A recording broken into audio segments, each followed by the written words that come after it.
The summer heat pressed down on Oak Ridge Valley like a heavy blanket, shimmering across the fields in waves that distorted the horizon.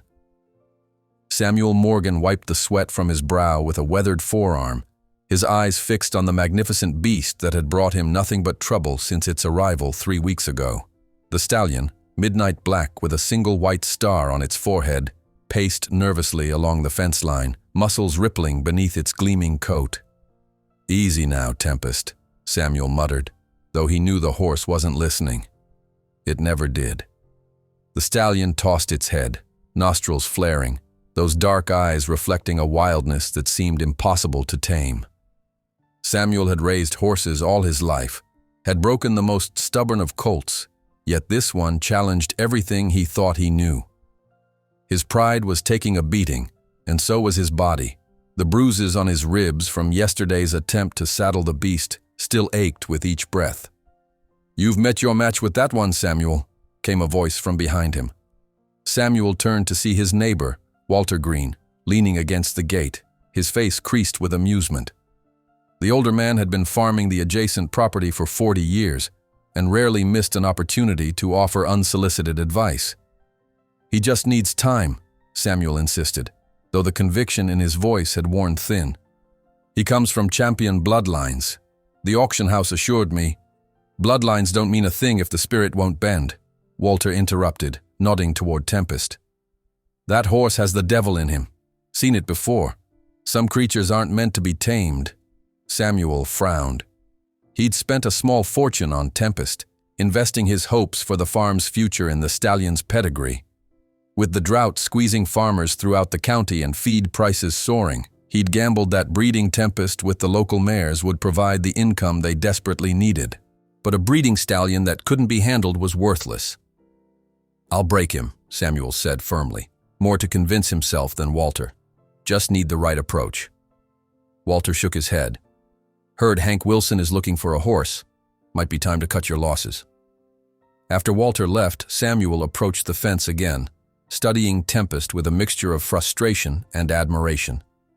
The stallion truly was magnificent, powerful, intelligent, with lines that any breeder would covet, if only he could be controlled. One more week, he promised himself. One more week before financial reality would force his hand. The sun was beginning its descent when Samuel's wife, Eleanor, called him in for dinner.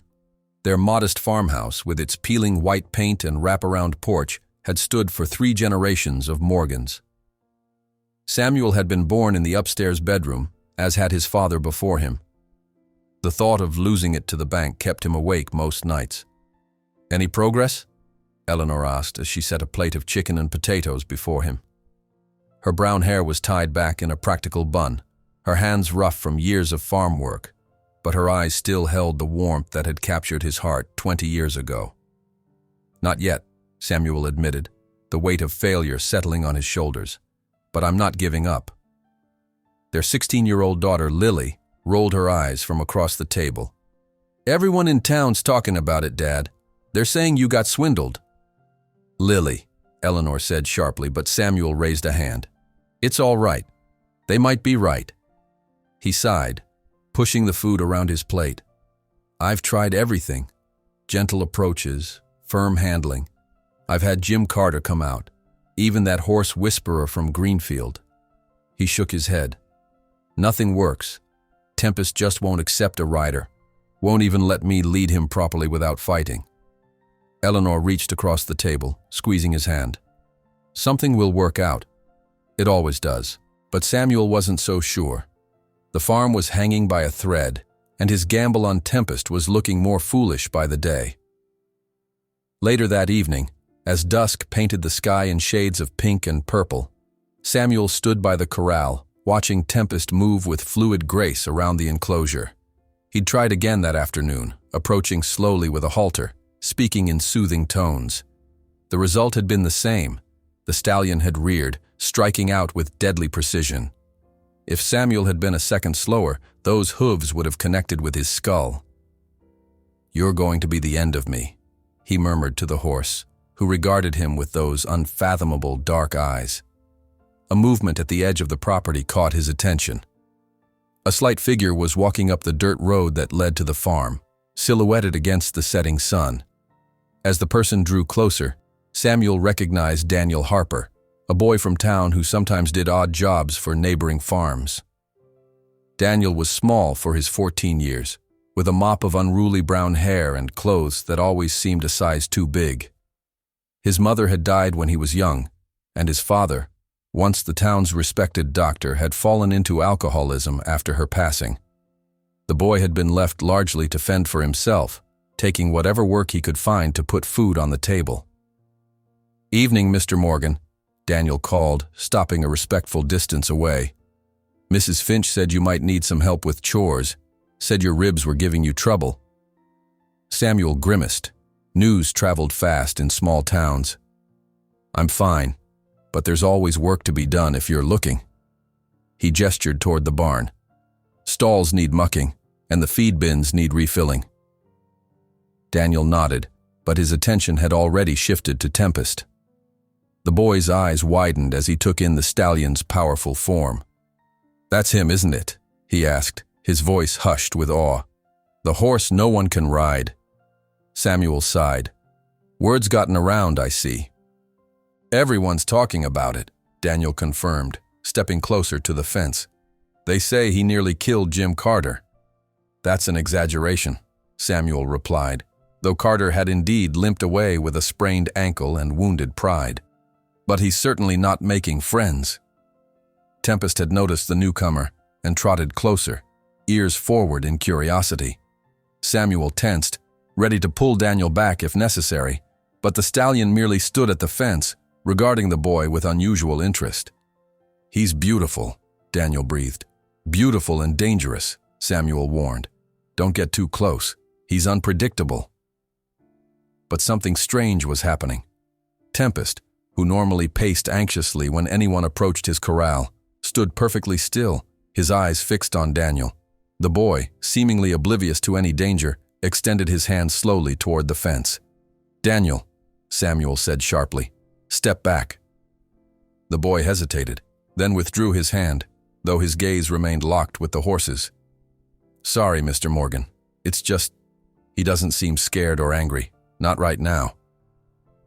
Samuel studied the stallion, noting with surprise that Tempest's usual signs of agitation, the flared nostrils, the twitching muscles, the shifting stance, were absent. Instead, the horse appeared almost calm, his breathing steady as he regarded Daniel. "Huh," Samuel grunted, unsure what to make of this development. "Well, even so, keep your distance. You can admire him after you've finished your chores." Daniel nodded reluctantly and headed toward the barn. Samuel watched him go, then turned back to Tempest, who was now pacing again, occasional glances thrown in the direction the boy had gone. Curious, Samuel thought. Very curious. The next morning, Samuel woke before dawn, his body protesting as he pulled on his work clothes. The bruises on his ribs had deepened to a mottled purple, a painful reminder of Tempest's power. Still, chores waited for no man, injuries or not. To his surprise, when he stepped onto the porch, he found Daniel already in the yard, feeding the chickens that pecked around his feet. "You're here early," Samuel remarked, descending the steps. Daniel looked up, brushing his hair from his eyes. "Thought I'd get a head start. Hope that's okay." "More than okay," Samuel assured him, impressed by the initiative. It wasn't often that a teenager showed such responsibility. "Have you been out to check on the horses yet?" "Not yet, sir. Was going to do that next." They walked together to the corral where Tempest was kept separate from Samuel's other horses, 2 placid mares and an elderly gelding that pulled the wagon. As they approached, Samuel noticed that Tempest was standing quietly at the far corner, his attention immediately drawn to Daniel. "He remembers you," Samuel observed. Daniel smiled slightly. "Guess so."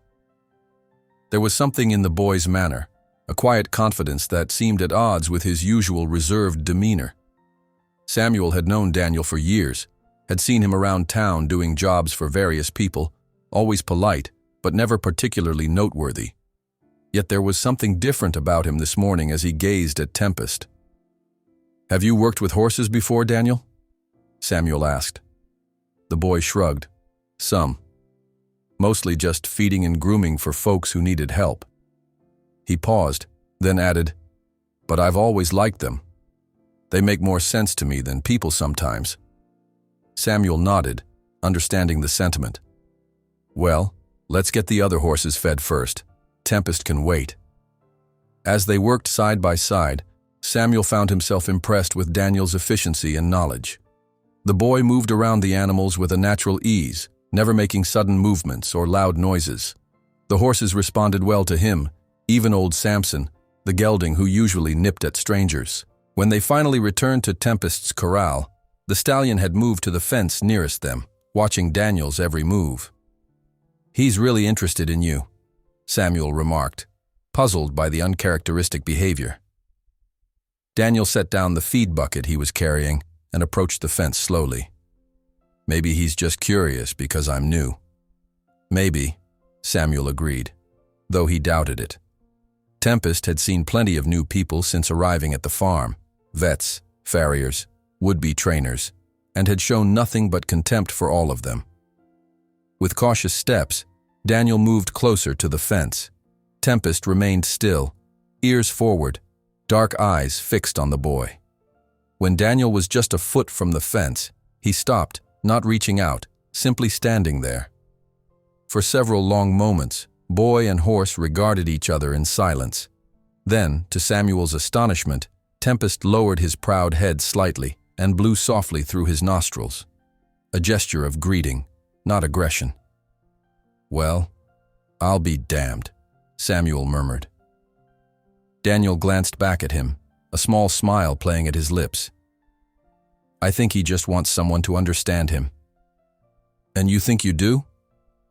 Samuel couldn't keep the skepticism from his voice. The boy turned back to Tempest. "Not yet, but I'd like to try." Something about the sincerity in Daniel's voice gave Samuel pause. He'd tried every conventional method with Tempest, had brought in experts with years of experience, all to no avail. What did he have to lose by letting this quiet boy try his own approach? "Tell you what," Samuel said after a moment's consideration. "I've got some fence mending to do on the north pasture today. Why don't you spend some time here with Tempest? Just watching, mind you. Don't go in that corral. But see if you can figure out what makes him tick." Daniel's face lit up. "Really? You'd let me do that?" "Just for today," Samuel cautioned. "And be careful. That horse is still dangerous, no matter how calm he seems right now." As Samuel gathered his tools for the fence repairs, he glanced back to see Daniel sitting cross-legged on the ground beside the corral, simply watching Tempest. The stallion had moved to stand near him, separated only by the wooden fence, his usual restless pacing absent. Curious indeed, Samuel thought as he headed toward the north pasture. Very curious. The morning stretched into afternoon as Samuel worked, the summer sun beating down mercilessly. By the time he returned to the farmhouse, his shirt was soaked with sweat, and his muscles ached from the labor. Eleanor met him on the porch with a glass of cold lemonade. "You've been pushing yourself too hard," she chided gently, eyeing the way he favored his bruised side. Samuel took a grateful sip of the lemonade. Fences won't mend themselves. He looked around. "Where's Daniel? Still with Tempest?" Eleanor nodded. "Hasn't moved all day from what I can tell. I brought him lunch, but he barely touched it. Just keeps watching that horse." She lowered her voice. "Samuel, there's something special about that boy with animals. I've never seen anything like it." "What do you mean?" "Come see for yourself." They walked together toward Tempest's corral. As they approached, Samuel stopped in his tracks, hardly believing what he was seeing. Daniel was still sitting outside the fence, but now Tempest was lying down in the dirt near him. A posture of complete relaxation that the stallion had never shown before on the farm. "He's been like that for over an hour," Eleanor whispered. "Just lying there, calm as can be while Daniel talks to him." Samuel watched, fascinated, as Daniel's lips moved in what appeared to be a one-sided conversation with the horse. Tempest's ears flicked occasionally, his eyes half closed in contentment. "What in the world?" Samuel murmured. As if sensing their presence, Daniel looked up then, his face flushing slightly at being observed. He rose to his feet, and Tempest immediately stood as well, shaking the dust from his coat. "Sorry, Mr. Morgan," Daniel called. "I know you said just to watch him, but I started talking, and he seemed to like it." Samuel approached slowly, not wanting to disturb the unusual peace between boy and horse. "No need to apologize. I'm just surprised." He gestured toward Tempest, who was now standing alertly, though without his usual signs of aggression. "He's never been this calm around anyone." Daniel shrugged, embarrassed by the attention. "We just got to know each other a little, that's all." "Got to know each other," Samuel repeated, shaking his head in wonder. "In one day, you've gotten further with him than I have in 3 weeks." A flash of worry crossed Daniel's face. "I hope that's okay. I didn't mean to." "It's more than okay," Samuel assured him quickly. "It's remarkable." He studied the boy with new interest. There was clearly more to Daniel Harper than met the eye. The question was, could this unexpected connection between boy and horse be the solution Samuel had been searching for? "Daniel," he said slowly, "how would you feel about coming back tomorrow?" Daniel returned to the Morgan farm every day for the next week. Each morning, he arrived just as the sun was peeking over the horizon, eager to spend time with Tempest before heading to his other jobs around town. Samuel watched in amazement as the bond between boy and horse grew stronger with each passing day. By the 4th day, Daniel was sitting on the top rail of the fence while Tempest stood nearby, no longer showing any signs of the aggressive behavior that had been his trademark. By the 5th day, the boy had convinced Samuel to let him enter the corral, though Samuel insisted on standing close by with a pitchfork in hand, just in case. "I don't know how you're doing it," Samuel remarked, watching as Daniel stood calmly beside the massive stallion, running a gentle hand down his muscular neck. "But whatever it is, keep it up." Daniel smiled, his usual shyness momentarily forgotten in the pleasure of Tempest's trust. He just needed someone to listen to him. "Listen to him?" Samuel raised an eyebrow. "He's a horse, Daniel." "I know that," the boy replied, his cheeks coloring slightly. "But horses have their own way of talking. You just have to pay attention." Samuel considered this. In all his years of working with horses, he'd never thought about it quite that way. He'd always approached training as something to be imposed upon the animal, a battle of wills that the human must win. But Daniel's approach was different. He didn't try to dominate Tempest. Instead, he seemed to invite the stallion into a kind of partnership. "Well, whatever you're doing, it's working," Samuel conceded. "Think you might be able to get a saddle on him soon?" A shadow passed over Daniel's face. "I don't know, Mr. Morgan. He's still nervous about certain things. We shouldn't rush him." Samuel felt a pang of impatience. Time was running short. The bank payment was due in less than 3 weeks, and if he couldn't prove that Tempest was worth the investment, he'd have to sell the stallion at a significant loss.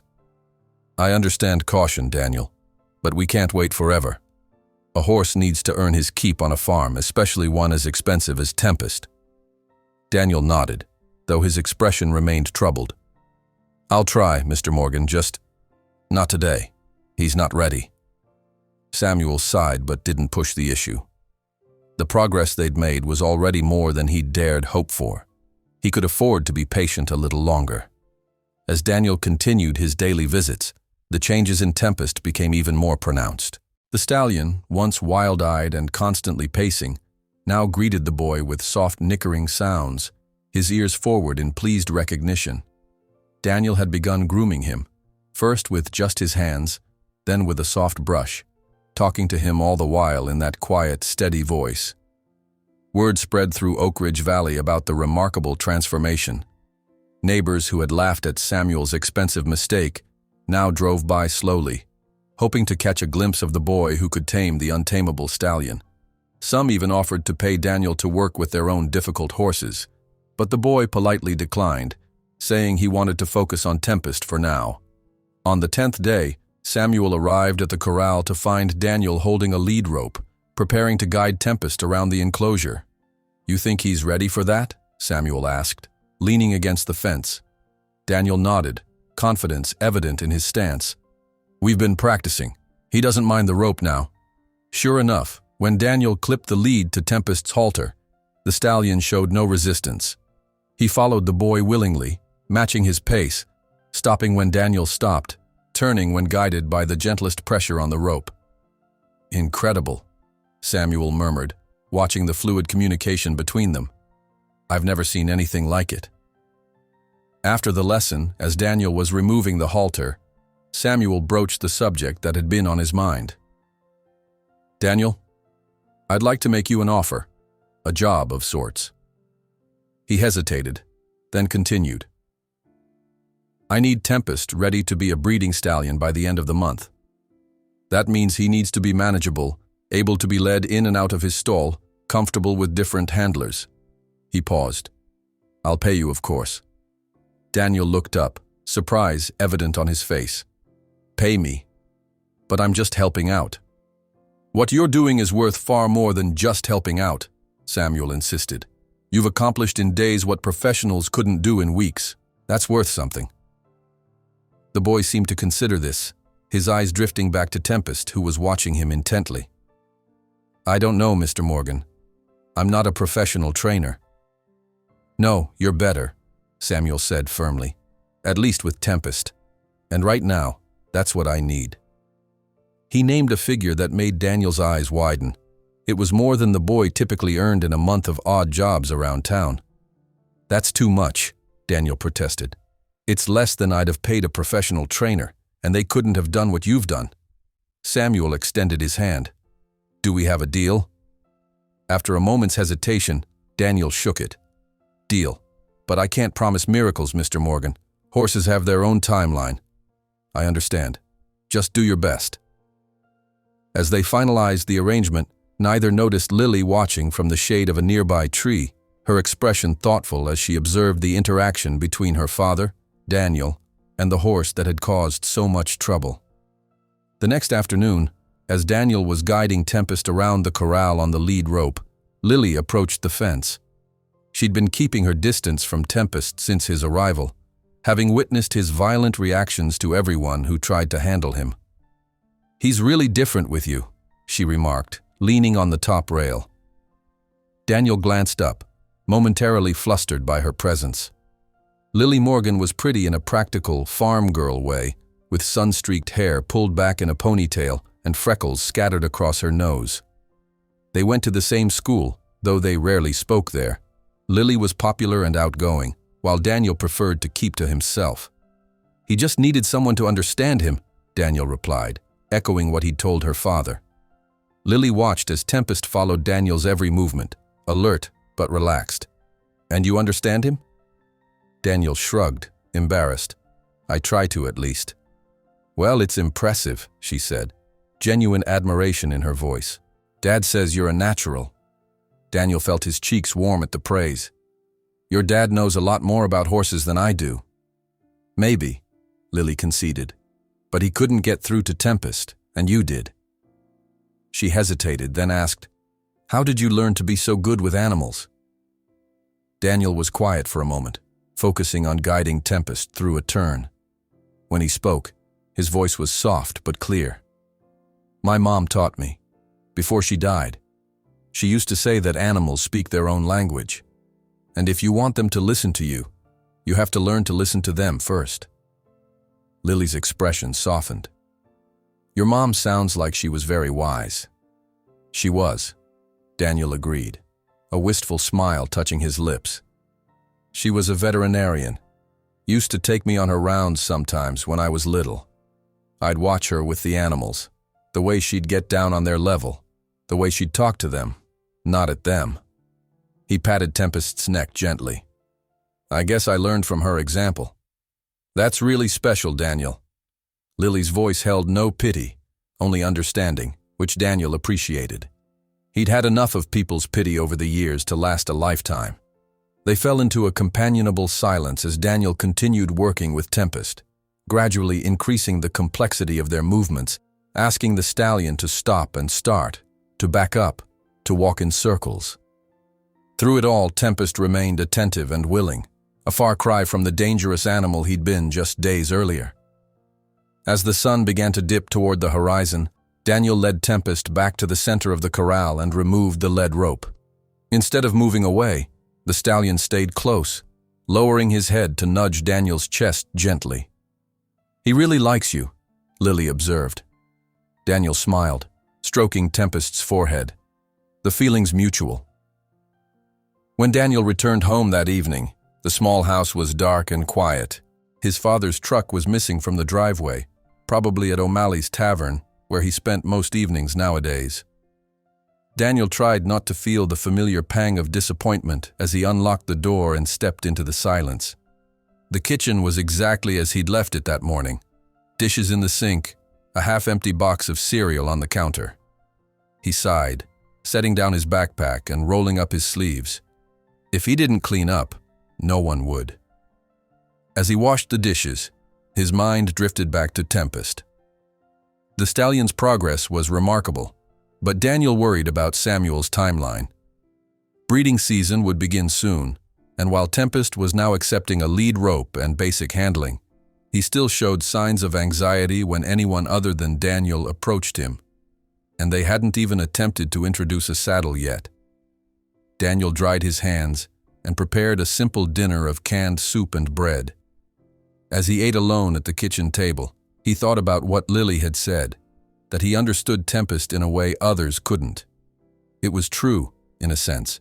From the moment he'd seen the stallion, he'd recognized something in those dark eyes, a wildness born not of meanness but of fear. Tempest wasn't aggressive because he wanted to hurt people. He was lashing out because he was terrified. The question was, what had made him so afraid? And could Daniel help him overcome that fear in time to save the Morgan farm? The next morning, Daniel arrived at the farm earlier than usual, his mind filled with plans for the day's training session. He found Samuel already up, mending a broken strap on one of the saddles. "Morning, Mr. Morgan," Daniel greeted him. "I was thinking we might try something new with Tempest today." Samuel looked up, curiosity in his weathered face. "What did you have in mind?" "I'd like to introduce him to the saddle blanket," Daniel explained. "Not the saddle itself yet. Just let him get used to having something on his back." Samuel nodded thoughtfully. "Sounds like a good next step. Do you want me to help?" Daniel hesitated. "Actually, I was hoping Lily might assist me today. Tempest needs to get comfortable with more people, and I think he'd respond better to her than to a man who's already tried to force a saddle on him," Samuel finished with a self-deprecating smile. "Fair enough. Lily should be out shortly. She's finishing up breakfast." True to Samuel's word, Lily joined them at the corral about 20 minutes later, her expression curious as Daniel explained what he wanted to try. "You really think he'll let us put something on his back?" she asked, eyeing the folded saddle blanket Daniel had brought. "I think he'll try," Daniel replied. "But we need to go slow, and he needs to know he can trust us both." Lily nodded, taking her cue from Daniel's calm demeanor. "Tell me what to do." Daniel handed her a few apple slices. "First, we need him to accept you as a friend, not a threat." Under Daniel's guidance, Lily spent the next hour simply being near Tempest, offering him treats, talking to him in low, even tones. The stallion was wary at first, keeping his distance, but his curiosity eventually overcame his caution. By the end of the hour, he was taking apple slices from Lily's flat palm, his lips velvety soft against her skin. "He's so gentle," she marveled, glancing at Daniel. "It's hard to believe this is the same horse that nearly took Dad's head off." "He can be gentle when he feels safe," Daniel explained. "That's the key with Tempest, making him feel secure." With Tempest now accepting Lily's presence, Daniel moved to the next phase of his plan. He picked up the saddle blanket, holding it where the stallion could see and smell it. "This is the tricky part," he warned Lily. "He might get spooked. If he does, just stay calm and move slowly. No sudden movements." Lily nodded, her expression serious. Daniel approached Tempest with the blanket, allowing the horse to investigate it thoroughly. Tempest sniffed at the fabric, his ears flicking back and forth as he assessed this new object. Daniel waited patiently, not rushing the process, giving Tempest all the time he needed to determine that the blanket wasn't a threat. When the stallion seemed comfortable with the blanket's presence, Daniel slowly raised it toward his back. This was the moment of truth. If Tempest had been traumatized by previous experiences with saddles or riders, this could trigger a panic response. Tempest tensed, his muscles quivering beneath his glossy coat. Daniel froze, the blanket suspended in midair, and began talking in that soft, steady voice that seemed to reach the stallion on some deeper level. "It's okay, Tempest. This isn't going to hurt you. You're safe here. I won't let anything bad happen to you." Lily watched, barely breathing, as the stallion's muscles gradually relaxed. His ears, which had flattened against his head in alarm, slowly came forward again. Daniel resumed the motion, inch by inch, until the blanket rested lightly on Tempest's back. The stallion stood perfectly still as if processing this new sensation. Then, to Lily's amazement, he turned his head to look at Daniel, a gesture that seemed almost like a question. "That's right," Daniel said encouragingly. "It's just a blanket. Nothing to be afraid of." Tempest blew softly through his nostrils and lowered his head, a sign of acceptance that made Daniel smile. "He did it," Lily whispered, awe in her voice. "He really did it." Daniel met her gaze, his own excitement evident. "This is just the beginning," he said, "but it's a good start."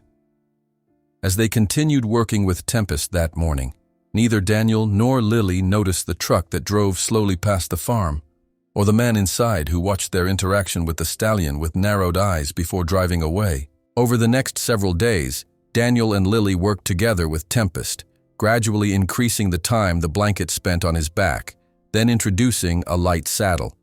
The stallion's progress was remarkable, but fragile. Some days, he accepted the new experiences with relative calm. Other days, something would trigger his fear, and they'd have to take several steps back, beginning again with the simplest exercises. "It's like he has ghosts," Daniel explained to Lily one morning as they watched Tempest trot around the corral after a particularly difficult session. Something in his past made him terrified of being ridden. "Do you think someone hurt him?" Lily asked, her brow furrowed with concern. Daniel nodded slowly. "I'm almost certain of it. The way he reacts when the saddle gets near his flanks, it's not normal fear. It's like he's remembering something specific." "That's awful," Lily said, her voice tight with indignation. "Who would hurt such a beautiful animal?" "Some people shouldn't be allowed near horses," Daniel replied, a rare edge of anger in his tone. "They think breaking a horse's spirit is the same as training it." Lily studied Daniel's face, noting the intensity in his eyes. "You really care about him, don't you?" "I care about all animals," Daniel said simply. "They can't speak for themselves. Someone has to look out for them." Samuel, who had been observing their progress from a distance, approached the corral. "How's it going today?" he asked, though the tension in his voice suggested he already knew the answer. "We're making progress," Daniel said carefully. "But we had a setback when I tried to tighten the cinch. He got pretty upset." Samuel's face fell, the worry lines around his eyes deepening. "We're running out of time, Daniel. The bank payment is due in less than 2 weeks, and if I can't show that Tempest can be handled safely for breeding, I'll have to sell him." "Sell him?" Lily exclaimed. "But Dad, you can't." "Daniel's making progress with him." "Progress isn't enough, Lily," Samuel said wearily.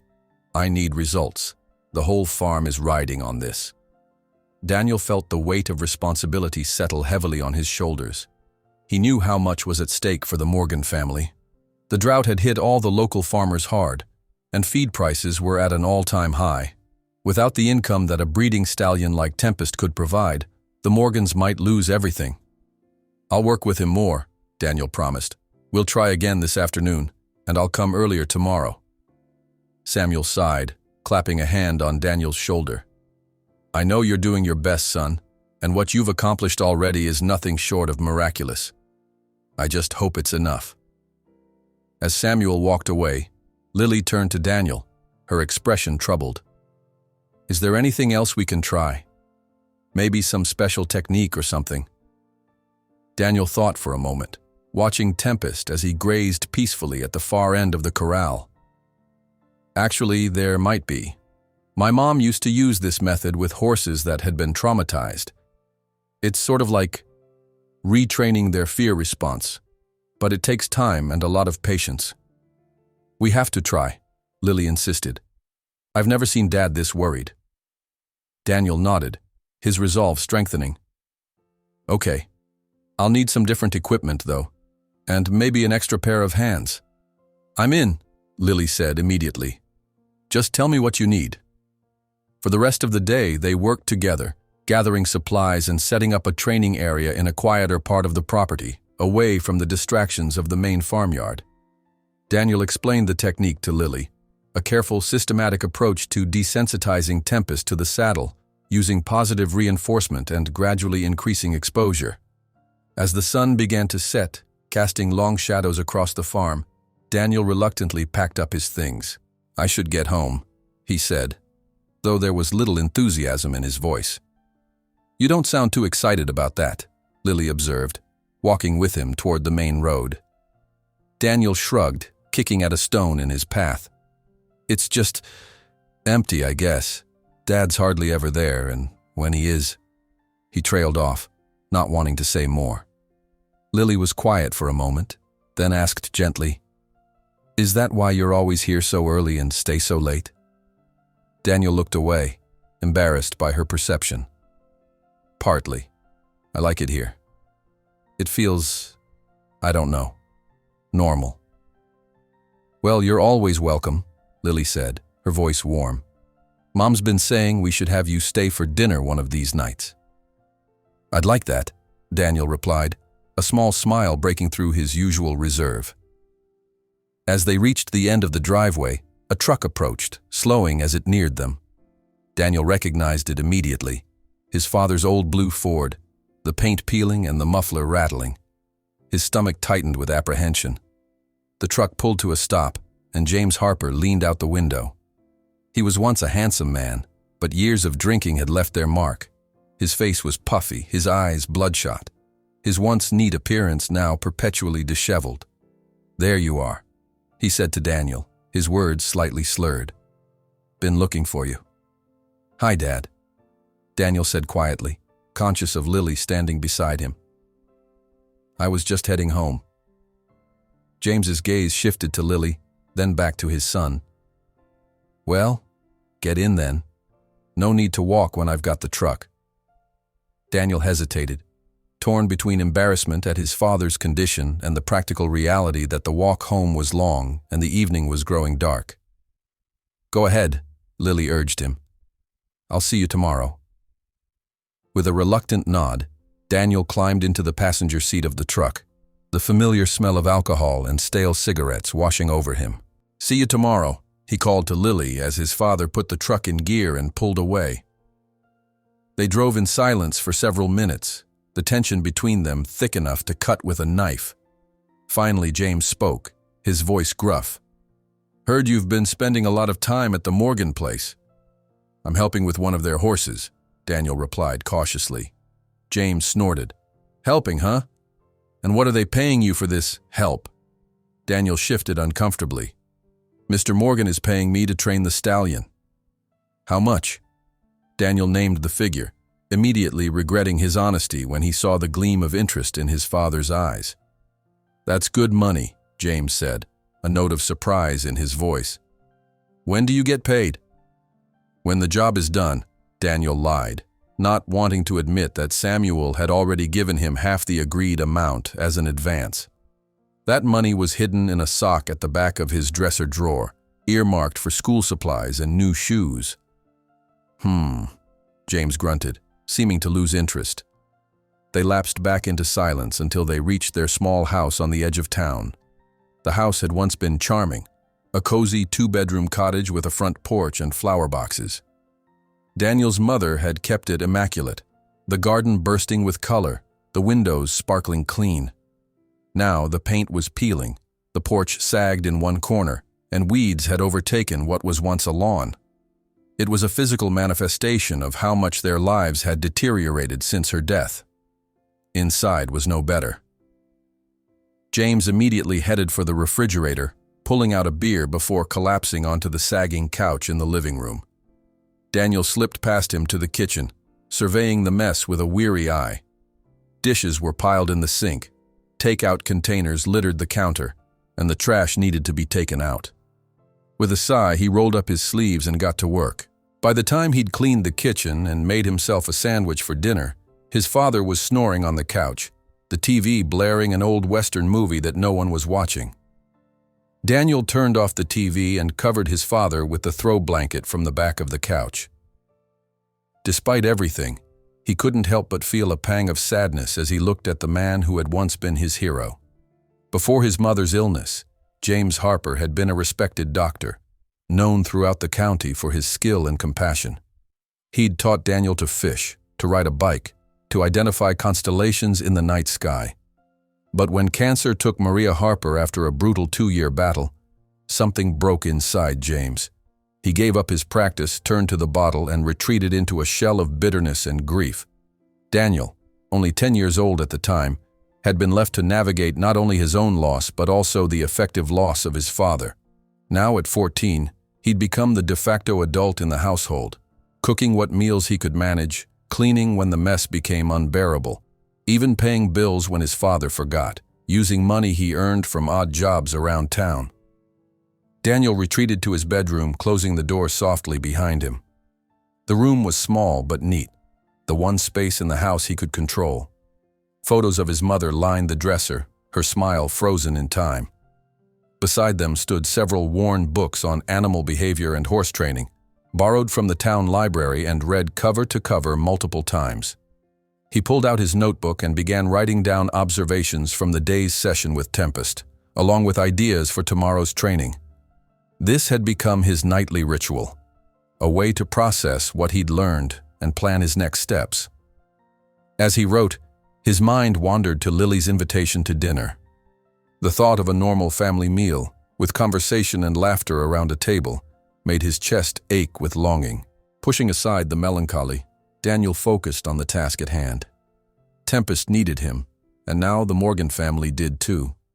He couldn't afford to get distracted by wishful thinking. The next morning, Daniel woke before dawn, as usual.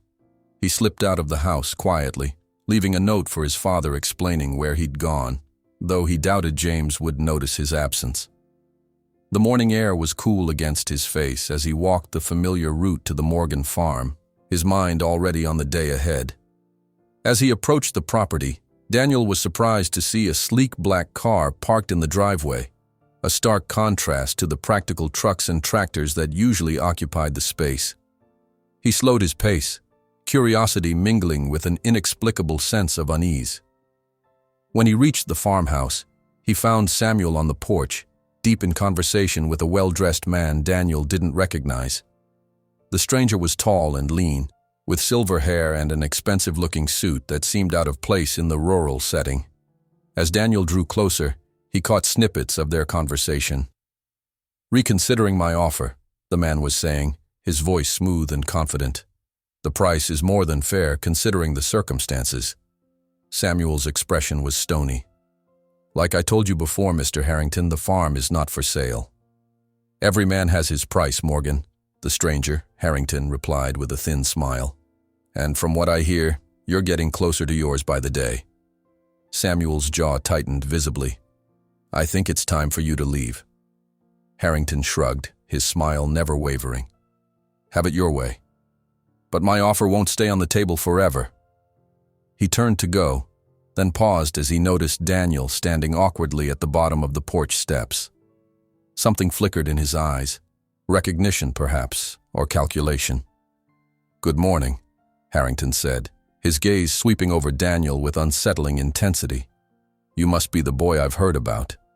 The one with the magic touch for horses." Daniel shifted uncomfortably under the scrutiny. "I just work with them, sir." "Modesty," Harrington chuckled. "How refreshing." He descended the steps, pausing beside Daniel. "I've always believed that true talent should be properly rewarded. Remember that." With those cryptic words, he strode to his car, the gravel crunching beneath his polished shoes. Daniel watched as he drove away, the sense of unease growing stronger. "Who was that?" he asked Samuel, climbing the steps to join him on the porch. Samuel's expression was grim. "Victor Harrington owns half the county already and wants to add our farm to his collection." He sighed, running a hand through his hair. "Don't worry about him. How's your morning so far?" But Daniel couldn't shake the feeling that there was more to Harrington's interest than a simple land purchase. The way the man had looked at him, as if assessing his value, it made his skin crawl. "I'm fine," he answered automatically. "Ready to work with Tempest if you are." Samuel nodded, his eyes still on the disappearing car. "He's waiting for you. Been pacing the corral since sunrise. Looking for you." Despite his concerns, Daniel felt a warm glow at the thought of Tempest watching for his arrival. At least there was one relationship in his life that felt uncomplicated, a pure connection based on trust and understanding. As he headed toward the corral, Daniel pushed thoughts of Victor Harrington from his mind. He had more important things to focus on, like helping a frightened horse overcome his past and saving a family farm in the process. Tempest greeted Daniel with a soft nicker, trotting to the fence as soon as he approached. The stallion's transformation continued to amaze everyone on the farm. Where once he had been a whirlwind of fear and aggression, he now stood calmly, ears forward, eyes bright with what almost looked like affection. "Good morning to you too," Daniel said, reaching out to stroke the horse's velvety muzzle. "Ready for another day?" As if in answer, Tempest nudged Daniel's chest gently with his nose. "I think that's a yes," Lily said, joining them at the corral. She carried a saddle blanket over one arm and a halter in her other hand. "Dad says we can use the round pen today if you want. It might be better for what you have planned." Daniel nodded his agreement. The round pen was smaller than the corral but had higher walls, providing a more controlled environment for the next phase of Tempest's training. Together they led the stallion to the round pen. Daniel had spent enough time with Tempest that the horse now accepted the halter without hesitation, following alongside them like an oversized dog. Passers-by who had witnessed Tempest's earlier behavior often stopped to stare in disbelief at the dramatic change. Once inside the round pen, Daniel began the day's training session.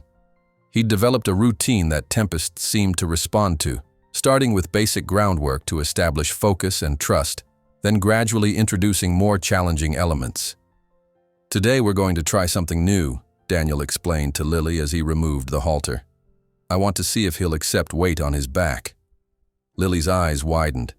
"You mean, like a rider?" "Not exactly," Daniel replied. "More like pressure. We'll use the saddle blanket first, then add weight gradually." He reached into his pocket and pulled out a small sack filled with sand. "This is much lighter than a person, but it's a start." For the next hour, they worked methodically. Daniel placed the blanket on Tempest's back, then slowly added the sand-filled sack, talking to the stallion all the while, praising him for his bravery. Tempest flinched initially when he felt the weight, his muscles tensing beneath the glossy coat, but he didn't bolt or buck as Daniel had feared he might. "That's it," Daniel encouraged, his voice soft and steady.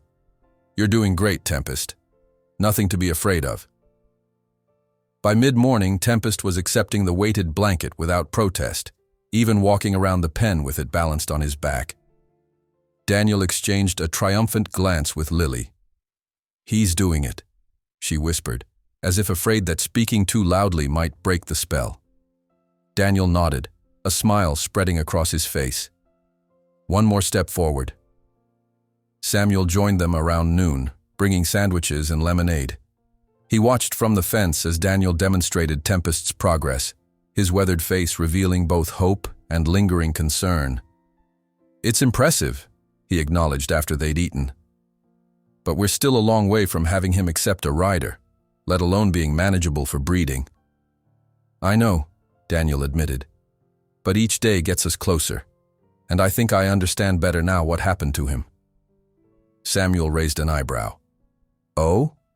Daniel nodded, his expression serious. "Based on how he reacts to certain things, I think Tempest was ridden too young and probably too hard. Then when he started fighting back, whoever had him used harsh methods to try to control him. He stroked the stallion's neck gently. He's not mean or crazy. He's just learned that humans with saddles mean pain. Samuel frowned, digesting this information. That makes sense, I suppose. The auction house didn't provide much history, just his bloodlines and the fact that he was green broke, which obviously wasn't true. It's going to take time to undo that damage, Daniel said carefully. But it can be done. I've seen it before with other horses my mom worked with. Samuel sighed, glancing toward the house where a stack of bills waited on his desk. Time is the one thing we're short on, son. After Samuel returned to the house, Daniel and Lily continued working with Tempest throughout the afternoon. They gradually increased the weight on his back, and by late afternoon they were able to walk him around the pen with a light saddle in place. No stirrups yet, but it was a significant milestone. "Do you think he'll ever let someone ride him?" Lily asked as they removed the saddle and gave Tempest a thorough grooming as a reward for his hard work. Daniel ran the brush along the stallion's gleaming flank, considering the question.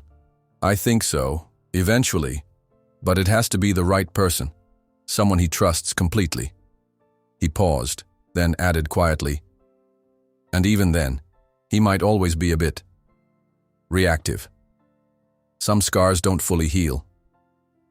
Lily watched Daniel's face as he spoke, noting the shadow that passed over his features. "You're not just talking about Tempest, are you?"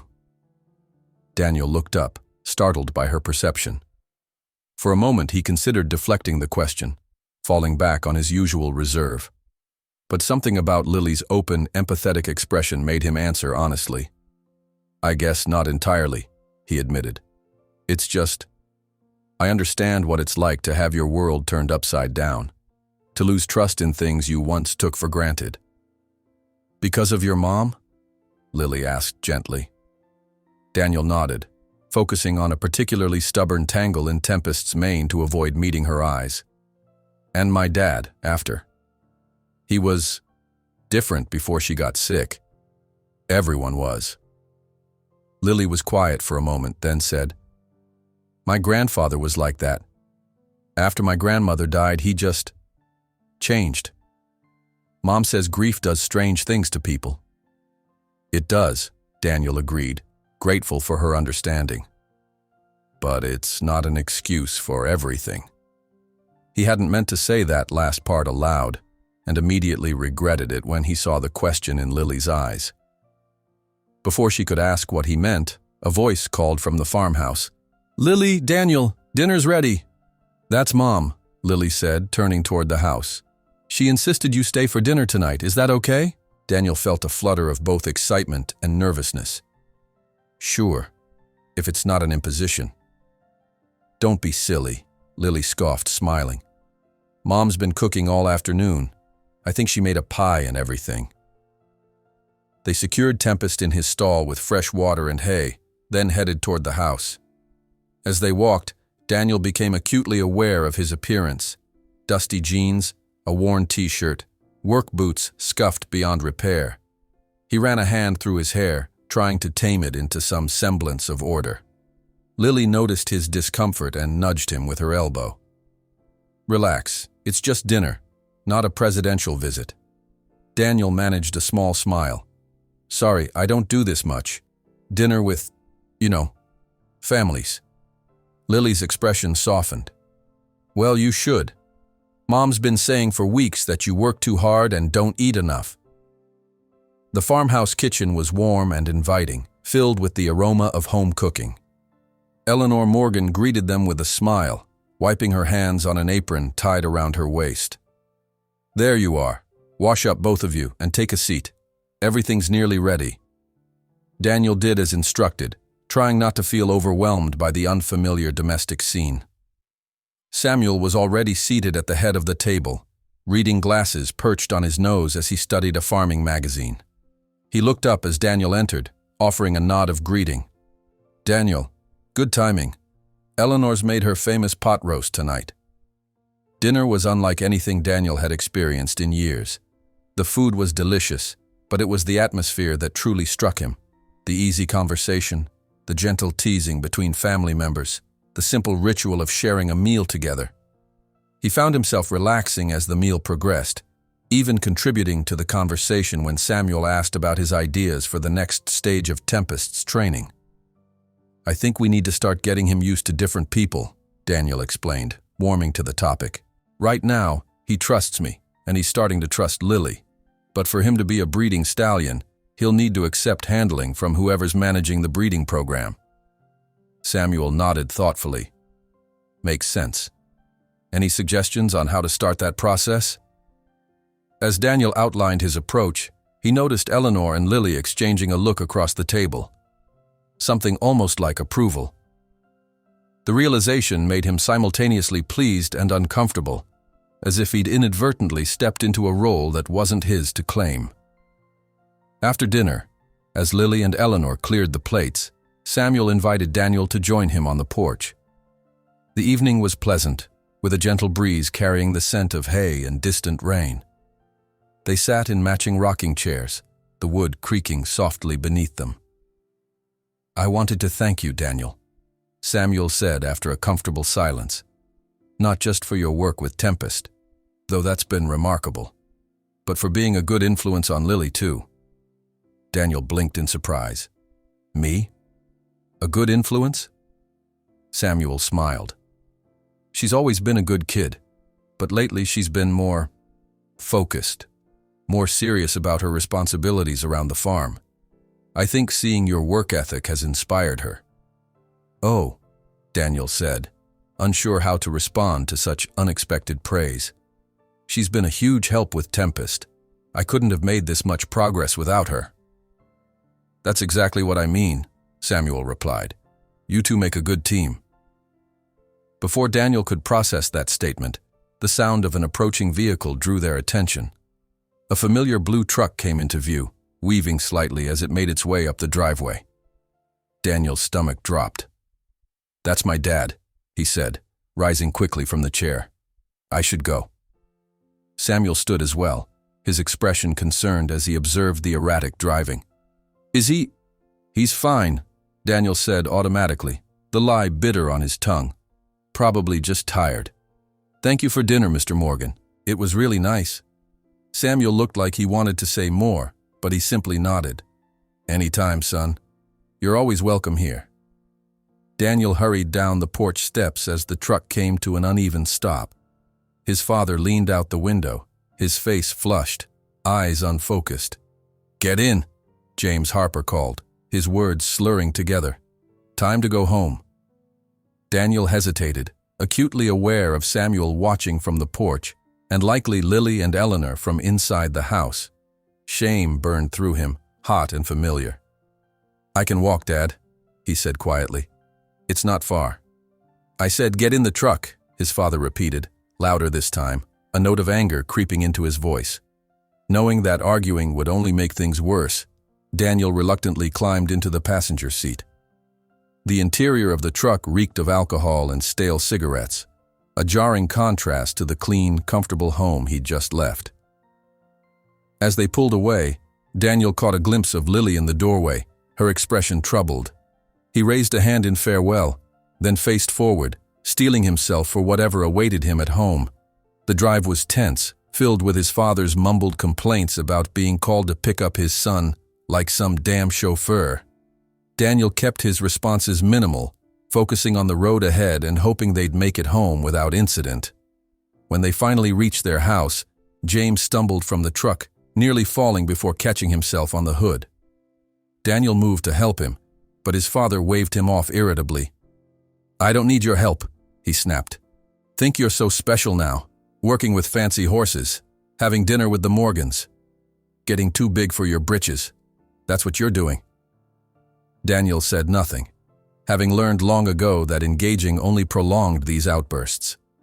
He followed his father inside, maintaining a careful distance, and headed straight for his room. But James wasn't finished. He followed Daniel down the hallway, his anger seemingly stoked by his son's silence. "They don't really care about you, you know," he said, his voice harsh in the quiet house. "They're just using you to fix their horse problem. Once that's done, they'll forget all about you, That's how people are. Daniel closed his eyes briefly, willing himself not to respond. "Good night, Dad," he said, stepping into his room and closing the door firmly behind him. Alone at last, he sat heavily on the edge of his bed, the evening's stark contrast weighing on him. For a few hours at the Morgan farm, he'd felt something like belonging, a glimpse of what normal family life could be. Now, back in the cold reality of his own home, that warmth seemed like a cruel illusion. As he changed for bed, Daniel's thoughts turned to Tempest. The stallion had made remarkable progress, but there was still so much work to be done. And with Samuel's deadline looming, the pressure was mounting. Daniel fell asleep that night with his mind full of challenges: how to help Tempest overcome his fear of riders, how to meet Samuel's urgent timeline, and how to navigate the increasingly complicated relationships that surrounded him. What he didn't know was that an even greater challenge was about to emerge, one that would test not only his skills with horses, but his courage as well. Daniel arrived at the Morgan farm earlier than usual the next morning, eager to escape the tense atmosphere at home. His father had still been asleep when he left, sprawled across the couch where he'd eventually passed out. Daniel had covered him with a blanket, left a glass of water and some aspirin on the coffee table, and slipped out without waking him. The farm was quiet in the pre-dawn light, most of its inhabitants still asleep. Daniel made his way directly to Tempest's stall, finding comfort in the simple routine of greeting the stallion, checking his water, and refreshing his hay. Tempest nickered softly at his approach, pushing his velvety nose against Daniel's chest in what had become their morning ritual. "Hey, buddy," Daniel murmured, stroking the horse's sleek neck. "Ready for another day?" He spent the next hour just being with Tempest, brushing his coat until it gleamed in the early morning light, checking his hooves, talking to him in that quiet, steady voice that seemed to reach something deep inside the troubled animal. By the time the sun had fully risen, painting the farm in golden hues, Daniel felt centered again, the knot of tension in his chest beginning to unravel. Samuel found him there as he made his morning rounds, leaning against the stall door with an expression Daniel couldn't quite read. "You're here early," Samuel observed, though there was no surprise in his tone. Daniel shrugged. "Thought I'd get a head start." Samuel nodded, his eyes drifting to where Tempest stood calmly beside Daniel, so different from the wild-eyed, dangerous animal he'd been just weeks before. "About last night," Samuel began, and Daniel tensed, bracing himself for the pity or concern he'd grown to hate. But Samuel surprised him. "Your father's welcome here anytime, but if you ever need a ride home, just say the word. No questions asked." The simple offer, made without judgment or condescension, caught Daniel off guard. He swallowed hard against the sudden tightness in his throat.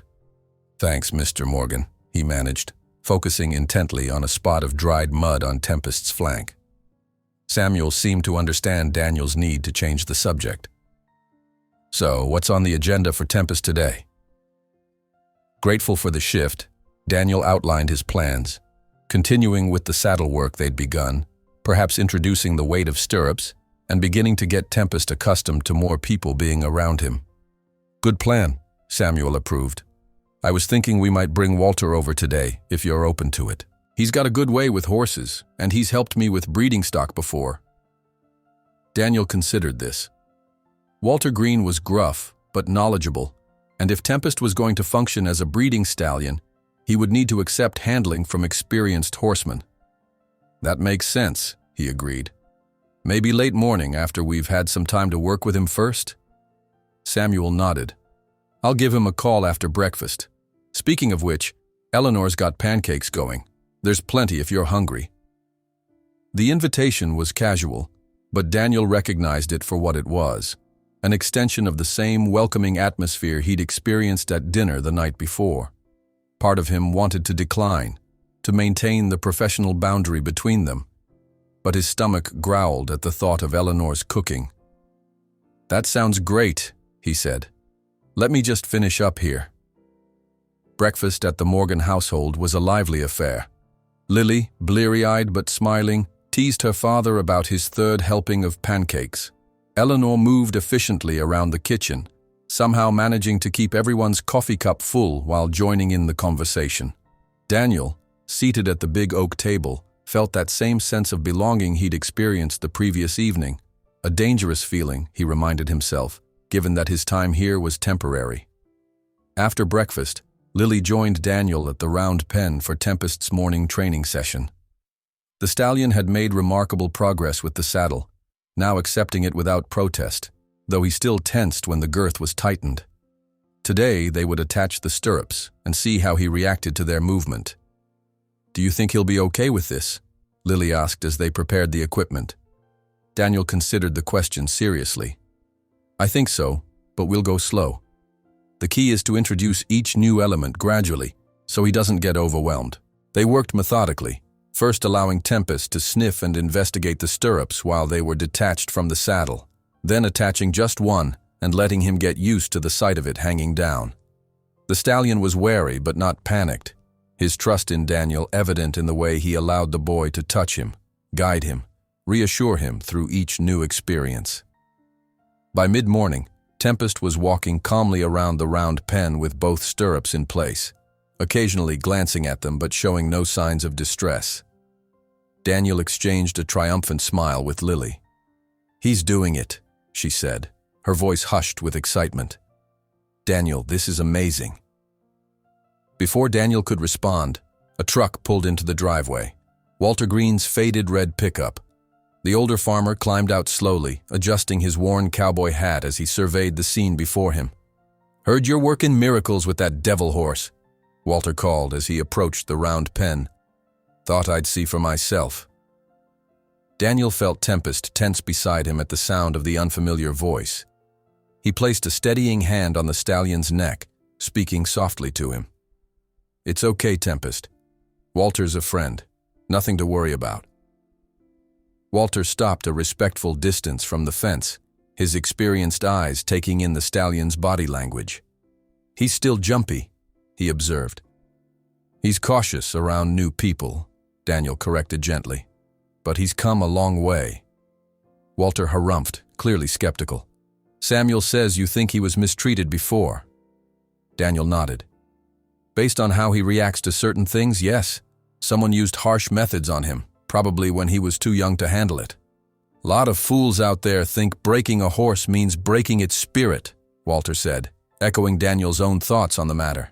"Then they're surprised when the animal fights back or shuts down completely." "Exactly," Daniel agreed, surprised and pleased by the older man's understanding. Walter studied Tempest for another long moment, then turned his attention to Daniel. "Show me what you've been doing with him." For the next hour, Daniel demonstrated the training techniques he'd been using with Tempest, explaining each step and the reasoning behind it. Walter watched attentively, occasionally asking questions or offering observations. To Daniel's relief, the older farmer seemed to approve of his methods, nodding in satisfaction at Tempest's calm responses. "You've got away with him, no doubt about it," Walter admitted finally. "But there's still the question of whether he'll ever accept a rider." "That's the next big hurdle," Daniel acknowledged. "We've been working on getting him used to weight on his back, but it's a big step from a sandbag to a person." Walter rubbed his chin thoughtfully. "What if we tried something in between? Like a dummy rider. Something with weight and shape but not movement or emotions." Daniel considered the suggestion. "That could work. We'd need to build something that would sit in the saddle but wouldn't shift around too much. I've got some old clothes and straw at my place," Walter offered. "Could put something together this afternoon if you think it might help." "It's worth trying," Daniel said, surprised and grateful for the offer of assistance. As Walter and Daniel discussed the details of the dummy rider, neither noticed the sleek black car that pulled up at the end of the driveway or the man who emerged from it, watching their interaction with keen interest. It wasn't until they heard Samuel's voice, sharp with tension, that they looked up. "Harrington, I thought I made myself clear yesterday." Victor Harrington stood at the edge of the farmyard, immaculate in another expensive suit, his silver hair gleaming in the sunlight. His smile was pleasant but didn't reach his eyes, which were fixed on Tempest with an unsettling intensity. Just thought I'd stop by and see this miracle horse I've been hearing so much about," Harrington replied smoothly. "Quite the talk of the county, you know." Samuel moved to intercept him before he could approach the round pen. "This is private property, and you weren't invited." Harrington's smile didn't waver. "No need for hostility, Morgan. I'm simply expressing interest in your investment." His gaze shifted to Daniel. "And in the remarkable young man who's made such progress with an animal everyone else had written off." Daniel felt a chill run down his spine at the calculating look in Harrington's eyes. Beside him, Tempest shifted nervously, picking up on the tension in the air. "The boy's not for sale either," Walter spoke up, his weathered face creased with dislike as he stepped forward to stand beside Samuel. Harrington laughed, a sound without warmth. "Everything has its price, gentlemen. It's just a matter of finding the right number." He reached into his jacket and withdrew a business card, holding it out to Daniel. "When you're ready for a proper employer, one who can truly develop your talents, give me a call." Daniel didn't move to take the card, his hand remaining on Tempest's neck, steady and reassuring. Harrington shrugged, tucking the card back into his pocket. "Think about it. The offer won't last forever." His eyes drifted to Tempest again, a covetous gleam in them that made Daniel instinctively step closer to the stallion. Magnificent animal. Thoroughbred lines? "His bloodlines are none of your concern," Samuel said firmly. "Now I believe you were just leaving." For a moment it seemed Harrington might argue, but then he inclined his head in a mocking semblance of respect. "Of course, I know when I'm not welcome." He turned to go, then paused, looking back at Samuel. "Just remember, Morgan, that bank payment is coming due soon. When you're ready to be reasonable, you know where to find me." They watched in tense silence as Harrington returned to his car and drove away, dust settling in his wake. Only when the vehicle was out of sight did Samuel's shoulders relax slightly. "What was that about?" Daniel asked, still unsettled by the encounter. Samuel sighed, running a hand through his graying hair. "Harrington's been trying to buy up land in the valley for years. He's got some scheme for a luxury resort or something equally ridiculous. Most of the smaller farms are already gone." "But not yours," Lily said, having joined them during the confrontation. "Not yet," Samuel agreed grimly. "But he's like a circling vulture, waiting for us to fail." Walter spat into the dust. "Man's got no respect for farming. No respect for anything except money." The encounter with Harrington cast a shadow over the rest of the morning. Even Tempest seemed affected, more skittish than usual, requiring extra reassurance from Daniel. It wasn't until Walter returned that afternoon with the materials for the dummy rider that the mood began to lighten. Together, Daniel, Lily, and Walter constructed a crude but serviceable mannequin using straw, old clothes, and a pillowcase for the head. The finished product looked vaguely human-shaped and weighed about the same as a small adult. "It ain't pretty," Walter chuckled, surveying their handiwork.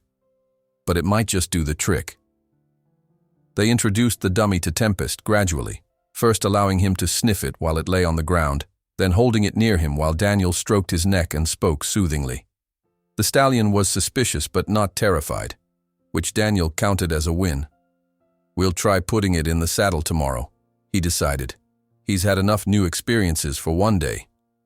As the afternoon waned, Walter took his leave, promising to return the next day to see how Tempest handled the dummy rider. Daniel and Lily spent the remaining daylight hours working on basic groundwork with Tempest, reinforcing the trust and communication they'd established. It was nearly dusk when they finally led Tempest back to his stall, both tired but satisfied with the day's progress despite the unsettling visit from Harrington. "You're staying for dinner again, right?" Lily asked as they filled Tempest's water bucket. Daniel hesitated. As tempting as the offer was, he couldn't ignore his responsibilities at home indefinitely. "I should probably check on my dad," he said reluctantly, "but thanks." Lily's face fell slightly, but she nodded in understanding. "Maybe tomorrow?" "Maybe," Daniel agreed, unwilling to make a promise he might not be able to keep. As he walked home in the gathering darkness, Daniel's mind was filled with conflicting thoughts.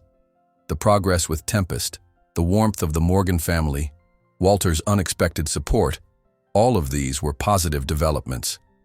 But Harrington's appearance and obvious interest in both Tempest and Daniel himself was troubling, adding another layer of complication to an already complex situation.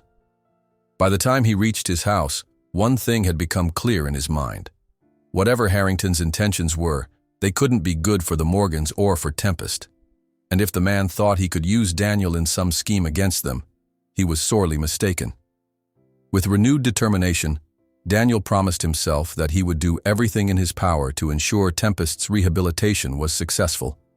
Not just for the stallion's sake, and not just to save the Morgan farm, but also to thwart whatever plans Victor Harrington had set in motion. The next morning broke clear and warm, with a gentle breeze rustling through the trees surrounding the Morgan farm. Daniel arrived to find Walter already there, adjusting the straw-filled dummy they'd constructed the day before. "Thought we might as well get an early start," the older man explained, cinching the belt that would secure the dummy to the saddle. "Samuel tells me the bank's breathing down his neck." Daniel nodded grimly. The deadline was never far from his thoughts these days. "We're making progress, but not as quickly as I'd hoped. That's the thing about horses," Walter said, his weathered hands working deftly with the straps. "They don't care about our timelines. They have their own." Samuel joined them a few minutes later, looking as though he hadn't slept well. Dark circles shadowed his eyes, and his usual confident stride seemed weighted down. "Morning," he greeted them, forcing a smile that didn't reach his eyes. "Ready for the big test?" Daniel exchanged a glance with Walter. They'd planned to spend at least another day getting Tempest accustomed to the dummy before attempting to place it on his back, but Samuel's anxiety was palpable. "We'll try," Daniel said cautiously, "but we need to be prepared for the possibility that he's not ready." Samuel's jaw tightened almost imperceptibly. "We're running out of options, Daniel. The bank won't extend the deadline again."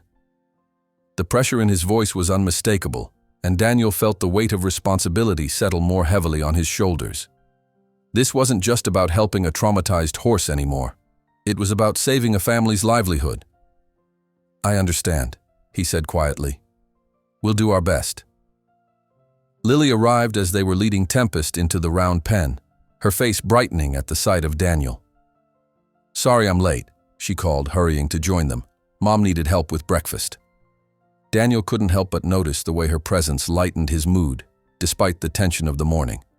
"Perfect timing," he assured her. "We're just getting started." For the next hour, they worked methodically to prepare Tempest for the dummy rider.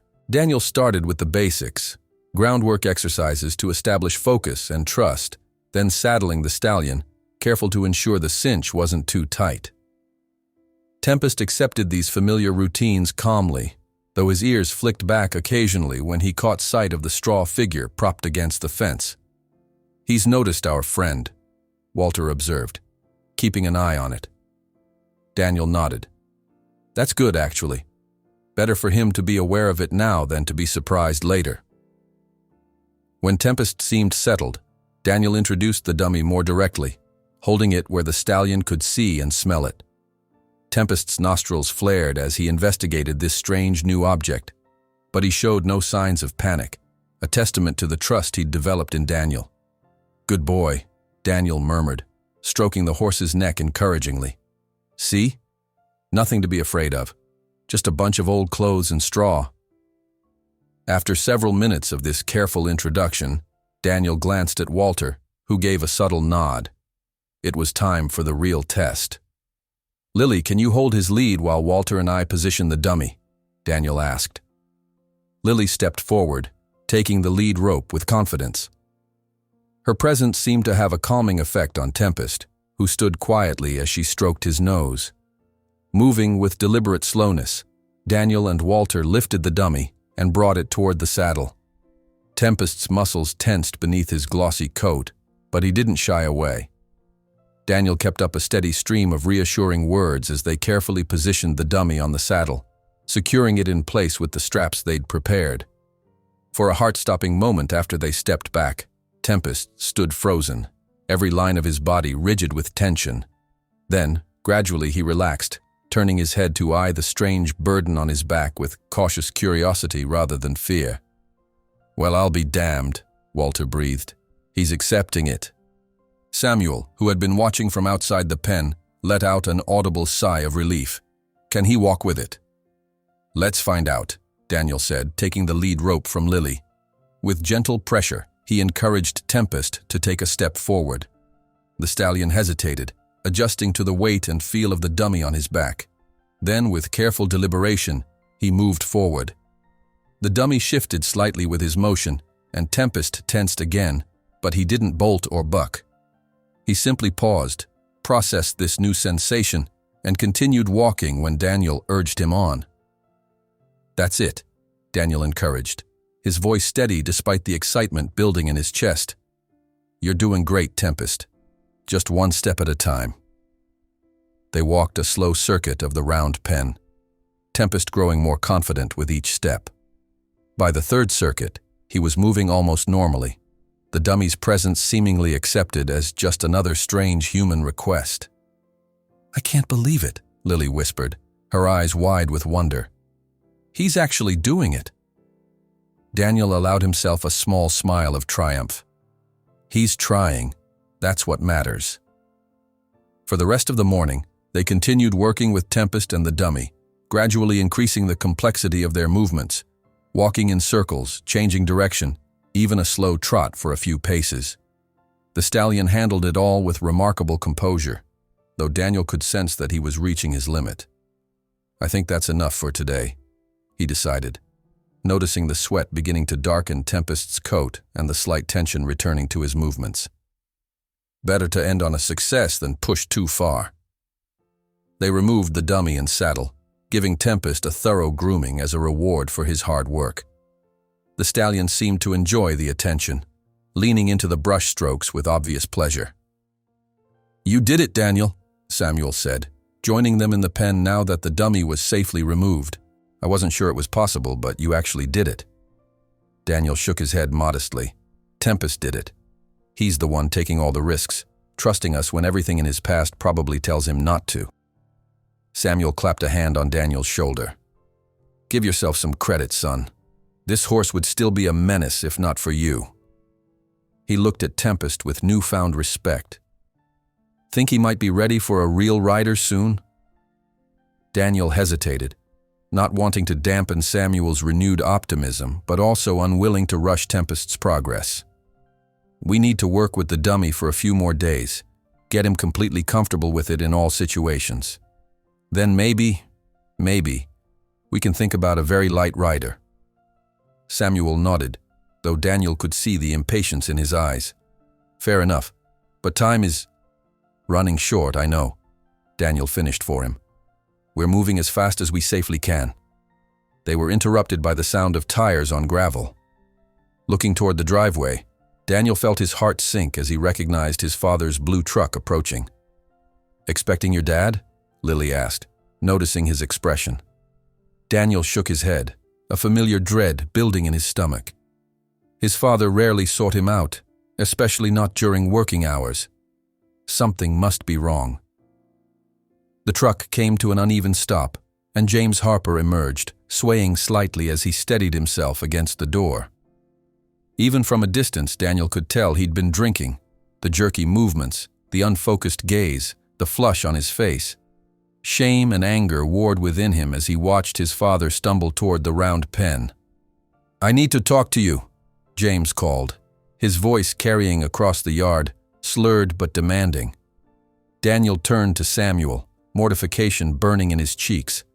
"I'm sorry, Mr. Morgan. I'll handle this." Samuel's expression was unreadable, but he nodded. "Take your time." Daniel hurried to intercept his father before he could reach the others, acutely aware of Lily's concerned gaze following him. "Dad, what are you doing here?" he asked in a low voice when he reached James. His father's bloodshot eyes narrowed. Can't a father visit his son at work? See what's so all-fired important that he's never home anymore? The smell of whiskey was strong on his breath, and Daniel had to fight the urge to step back. "I told you where I'd be," he said evenly. "Left a note this morning, just like always. James waved a dismissive hand. Notes, notes. Always with the notes. Never actually there, are you? Just like your mother. Always running off to take care of everyone else's problems. The cruel comparison cut deep, and Daniel struggled to maintain his composure. I'm working, Dad. This isn't a good time. Working, James repeated mockingly. Playing with horses, more like it. Meanwhile, there's no food in the house. Bills piling up. He leaned closer, his voice dropping to a harsh whisper. Where's the money, Daniel? The money Morgan's paying you. Daniel felt his blood run cold. How had his father found out about the payment? He'd been so careful to hide it. I'm saving it, he said carefully. For school supplies and… School supplies? James laughed bitterly. We need rent money, boy. Electricity money. Or did you think those things just take care of themselves while you're out here playing farmer? Daniel's hands clenched into fists at his sides, anger rising despite his best efforts to contain it. I've been paying the bills for months, Dad, with money I earned doing jobs all over town, jobs I'm still doing, in addition to this one. James seemed taken aback by this direct confrontation, unused to his son standing up to him. His face darkened. You watch your tone with me, boy. I'm still your father. Then act like it, Daniel shot back, immediately regretting the words but unable to stop them. Years of pent-up frustration and resentment were boiling over, right here in the Morgans' farmyard, with Lily, Samuel, and Walter as unwilling witnesses. For a moment, James looked genuinely shocked. Then his expression hardened into something ugly. You ungrateful little… He raised a hand, and Daniel flinched instinctively, a reaction born of experience. But the blow never fell.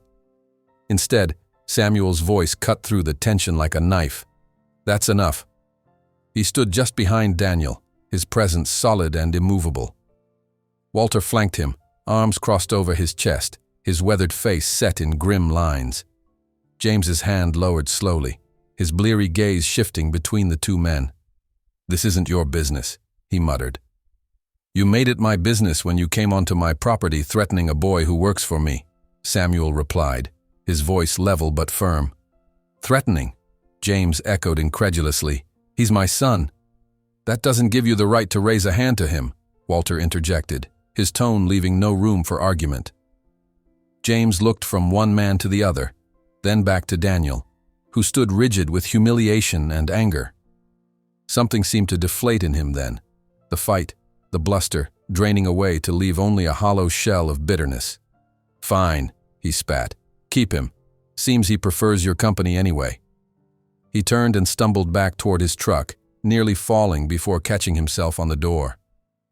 He can't drive like that, Lily whispered, having joined them despite Daniel's silent prayers that she would stay away from this ugly scene. Samuel nodded grimly. Walter, can you make sure he gets home safely?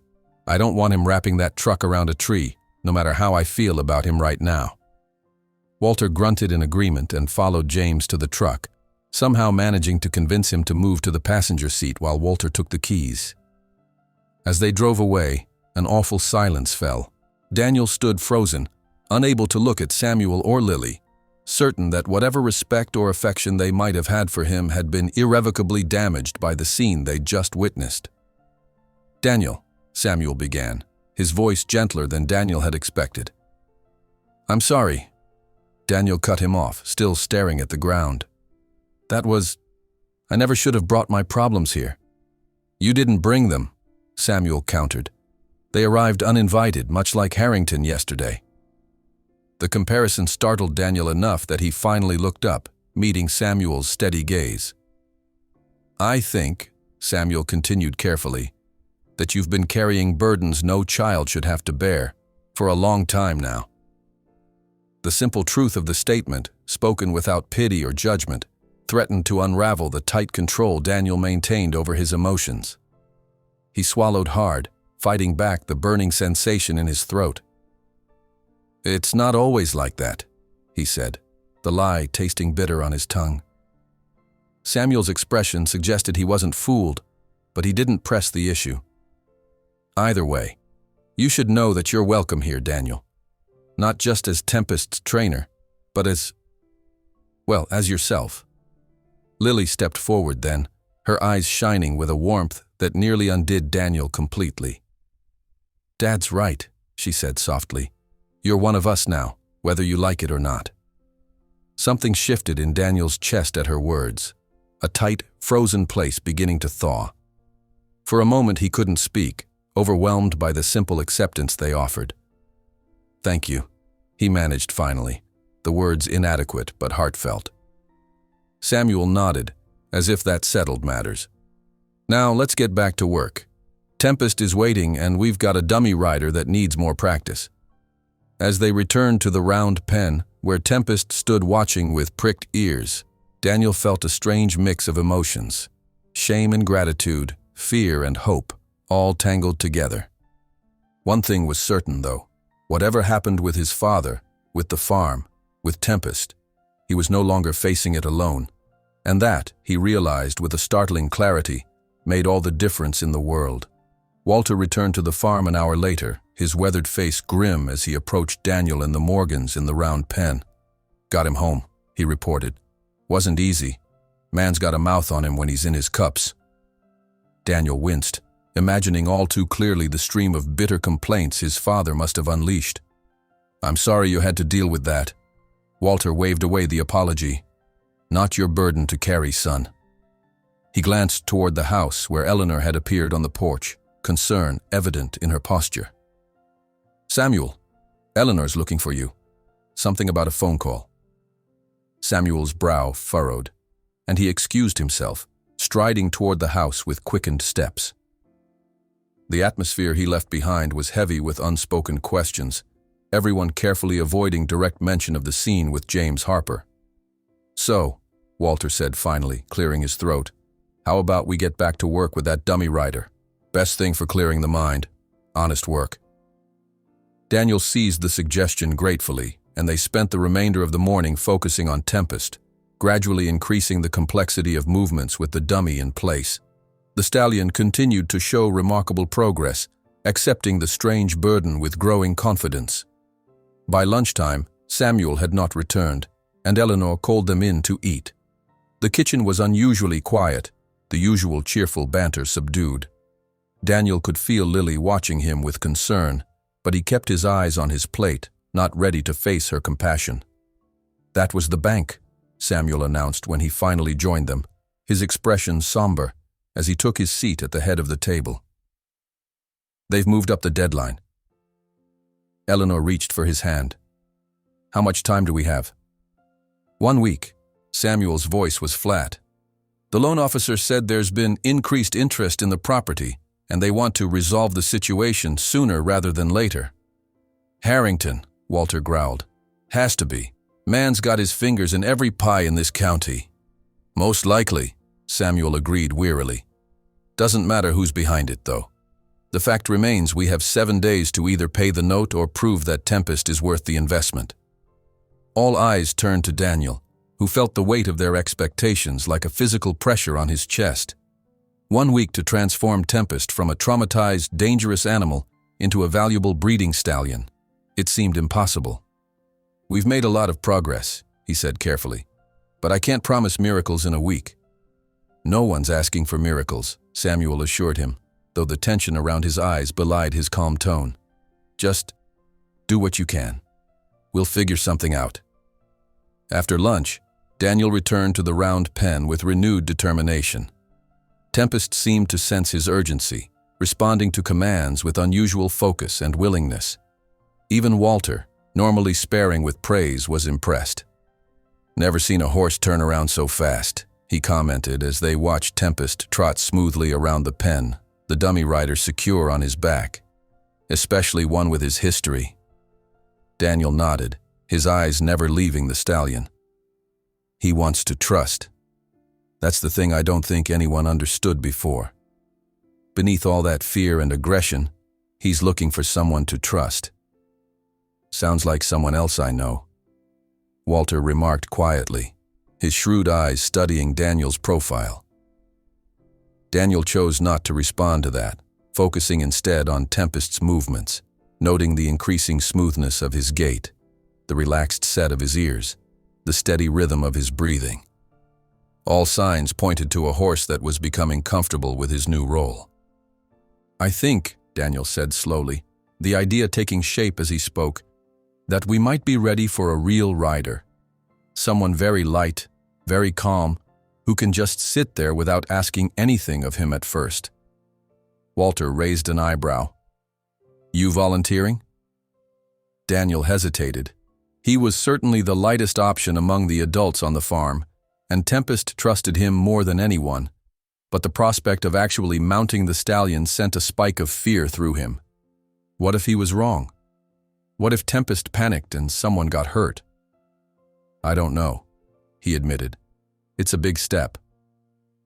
"Sometimes the only way forward is to take the leap," Walter said philosophically. "But no one would blame you for being cautious. That's a powerful animal, and he's got a history." The decision weighed on Daniel throughout the afternoon as they continued working with Tempest. By the time evening approached, he'd reached a tentative conclusion. "Tomorrow," he told Lily as they led Tempest back to his stall for the night. "If he's calm in the morning, I'll try riding him." Lily's eyes widened. "Are you sure? Dad would understand if you're not ready." "It's not about me," Daniel replied. "It's about what Tempest needs and what your family needs. We're out of time for the slow approach." Lily studied his face for a long moment, then nodded. "Just be careful, okay? I don't want you getting hurt." "I'll be careful," he promised, touched by her concern. Instead of walking home that evening, Daniel accepted the Morgans' invitation to stay for dinner and sleep in their spare room. It was a practical arrangement, allowing an early start the next morning, but it also spared him the tension of returning to a house where his father might be waiting, still angry and hurt from their confrontation. Eleanor had prepared a hearty meal of pot roast and potatoes, the kind of home cooking Daniel rarely experienced anymore. The conversation around the table was subdued but warm, carefully avoiding both the morning's incident with James and the looming financial deadline. After dinner, while Eleanor and Lily washed dishes, Samuel invited Daniel to join him on the porch. The evening was mild, stars beginning to appear in the darkening sky above the quiet fields. "I want you to know," Samuel began after they'd sat in companionable silence for a few minutes, "that whatever happens with Tempest tomorrow, or with the bank next week, we're grateful for what you've done." Daniel shifted uncomfortably, unused to such direct expressions of appreciation. "I haven't done anything special." "That's where you're wrong," Samuel countered. "You saw something in that horse that everyone else missed, his potential, his true nature beneath all that fear. That's a rare gift, Daniel." "My mom was the one with the gift," Daniel said quietly.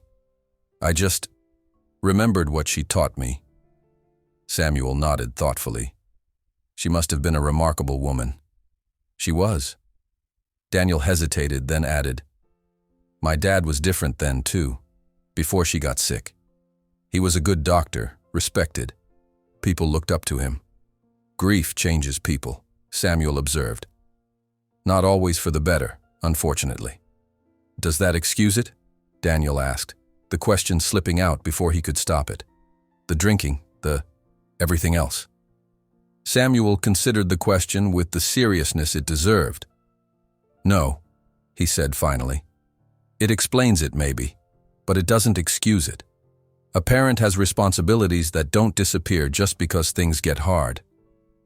The simple acknowledgement that what Daniel had endured wasn't normal or acceptable threatened to crack the carefully constructed walls he'd built around his emotions. He swallowed hard, staring out at the darkened fields to regain his composure. "If you ever need a place to go," Samuel continued, his voice gentle but firm, "our door is always open, not just now, but any time." Daniel nodded, not trusting himself to speak. The unconditional support, so freely offered, so different from the conditional affection he'd grown accustomed to from his father, was almost too much to bear. The next morning dawned clear and cool, a perfect day for the momentous task ahead. Daniel rose early, his nerves keeping him from sleeping late even if he'd wanted to. He found Samuel already in the kitchen, brewing coffee. "Couldn't sleep either," Samuel asked, offering a mug. Daniel accepted it gratefully. Too much on my mind. They drank their coffee in comfortable silence, both lost in thought. When Lily and Eleanor joined them, the kitchen filled with the comfortable sounds of breakfast preparation, the sizzle of bacon, the clatter of plates, the hum of easy conversation. Daniel marveled at how quickly he'd grown accustomed to this domestic routine, how much it had come to feel like home.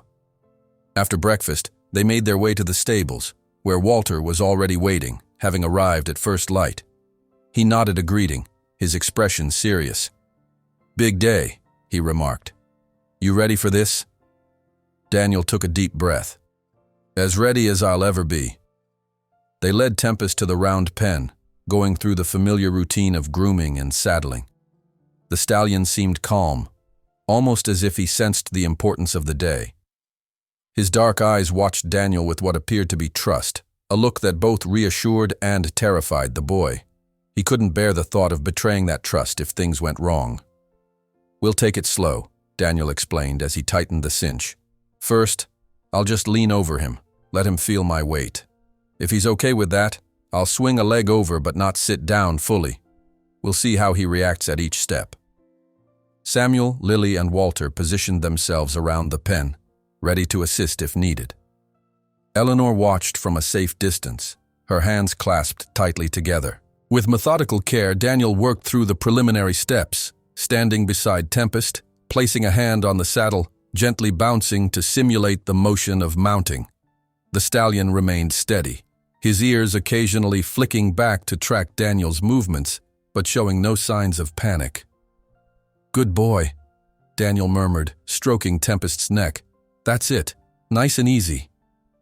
Taking a deep breath, Daniel placed his foot in the stirrup and slowly, carefully, raised himself up, putting weight on the saddle while still maintaining contact with the ground. Tempest tensed slightly, but didn't move. "You're doing great," Daniel encouraged, both himself and the horse. "Just stay calm." The moment of truth had arrived. With one fluid motion, Daniel swung his leg over Tempest's back and settled gently into the saddle, keeping his weight light, his hands steady on the reins. For a breathless moment, Tempest stood frozen, his entire body rigid with tension. Daniel could feel the powerful muscles beneath him, coiled and ready to explode into action. He held his breath, waiting, every nerve on high alert. Then gradually the tension began to ebb. Tempest's ears, which had flattened against his head, slowly came forward again. His breathing, which had quickened with alarm, steadied. He shifted his weight slightly, adjusting to the unfamiliar burden, but he didn't buck or rear or bolt. All the dangerous behaviors they had feared. "That's it," Daniel whispered, hardly daring to believe what was happening. "Good boy, Tempest, you're doing it." Around the pen, the others watched in stunned silence. Lily's hands were pressed to her mouth, her eyes wide with amazement. Samuel stood rigid, barely breathing. Walter's weathered face broke into a slow, disbelieving smile. "Would you look at that?" he murmured. The boy actually did it. With infinite caution, Daniel applied the gentlest pressure with his legs, asking Tempest to take a step forward. The stallion hesitated, then complied, moving with careful deliberation. Another step followed, then another, until they were walking a slow circuit of the round pen, horse and rider moving as one. "It's a miracle," Eleanor breathed, tears shining in her eyes. Samuel shook his head in wonder. "Not a miracle, just patience, understanding, and trust." He looked at Daniel with newfound respect, and the right person for the job. As they completed the circuit, Daniel allowed himself a moment of pure joy, the thrill of connection with this magnificent creature who had overcome so much fear to carry him. In that moment, all the worries fell away. His father's anger, the bank's deadline, Harrington's threats. There was only this: the rhythmic motion beneath him, the warm sunshine on his face, and the knowledge that he had helped Tempest find his courage again. But the moment of triumph was short-lived. As they approached the spot where Samuel and Lily stood watching, A flash of movement caught Tempest's eye. Walter shifting position, reaching into his pocket for a handkerchief. It was a small thing, a normal, human gesture, but to Tempest's hypervigilant senses, it registered as a threat. The change was instantaneous. The stallion's body tensed, his head shot up, and before Daniel could react, Tempest reared, pawing at the air with his front hooves. "Whoa," Daniel called, gripping with his legs, trying to stay centered in the saddle. "Easy, boy, easy." But Tempest was beyond hearing. Whatever memory had been triggered was too powerful, too terrifying. He came down hard, then immediately bucked, his powerful hindquarters launching upward with explosive force. Daniel, unprepared for the sudden violence of the movement, was thrown from the saddle. For a sickening moment, he was airborne, the world spinning around him. Then he hit the ground with bone-jarring impact, the breath knocked from his lungs. Through a haze of pain, he was aware of shouts, of Lily's scream, of Tempest charging around the pen in blind panic. Then darkness closed in, and Daniel knew no more. Daniel awoke to a symphony of pain, a throbbing head, ribs that protested with each breath, and a left arm that felt as though it had been wrenched from its socket. He blinked slowly, trying to make sense of his surroundings. Sunlight filtered through curtains he didn't recognize, casting a warm glow over unfamiliar furniture. "He's awake," came Lily's voice from somewhere nearby, followed by the sound of hurried footsteps. Eleanor Morgan's concerned face appeared above him, her brow furrowed as she studied his eyes. "Daniel, can you hear me, dear?" "Yes," he managed, his voice a raspy whisper. "Where?" "You're in our guest room," Eleanor explained, her tone gentle but matter-of-fact. "You took quite a fall. Dr. Mills came by to check on you. No concussion, thankfully, but you've got some bruised ribs and a sprained shoulder." Memory flooded back. Tempest, the ride, the sudden terror in the stallion's eyes, the violent bucking, and then nothing. Daniel tried to sit up, ignoring the sharp protest from his ribs. "Tempest, is he okay? Did he hurt himself? Did he hurt anyone else?" The questions tumbled out in a rush of concern. "Easy now," Samuel said, appearing at Eleanor's side. "Tempest is fine, shaken up but not injured, and everyone else is fine too." Daniel sank back against the pillows, relief washing over him. "How long was I out?" "Just a couple of hours," Lily answered, stepping into his field of vision. Her face was pale, her eyes red-rimmed, as though she'd been crying. "You scared us half to death." "I'm sorry," Daniel said automatically. Samuel shook his head firmly. "You have nothing to apologize for. These things happen with horses, especially ones with Tempest's history. If anything, I should apologize for pushing you to move faster than was safe." "It wasn't your fault," Daniel insisted. "I thought he was ready. He was doing so well, and then—" He frowned, trying to piece together what had happened. Something spooked him. I don't know what. "Walter thinks it was when he reached for his handkerchief," Samuel explained. A sudden movement in Tempest's peripheral vision might have triggered a memory. Daniel nodded slowly, the explanation making sense. Horses were prey animals. Their vision and instincts evolved to detect and react to potential threats. For a traumatized horse like Tempest, even the smallest unexpected movement could trigger his flight response. "I need to get back to him," Daniel said, making another attempt to sit up. This time, the pain was so intense that he couldn't suppress a gasp.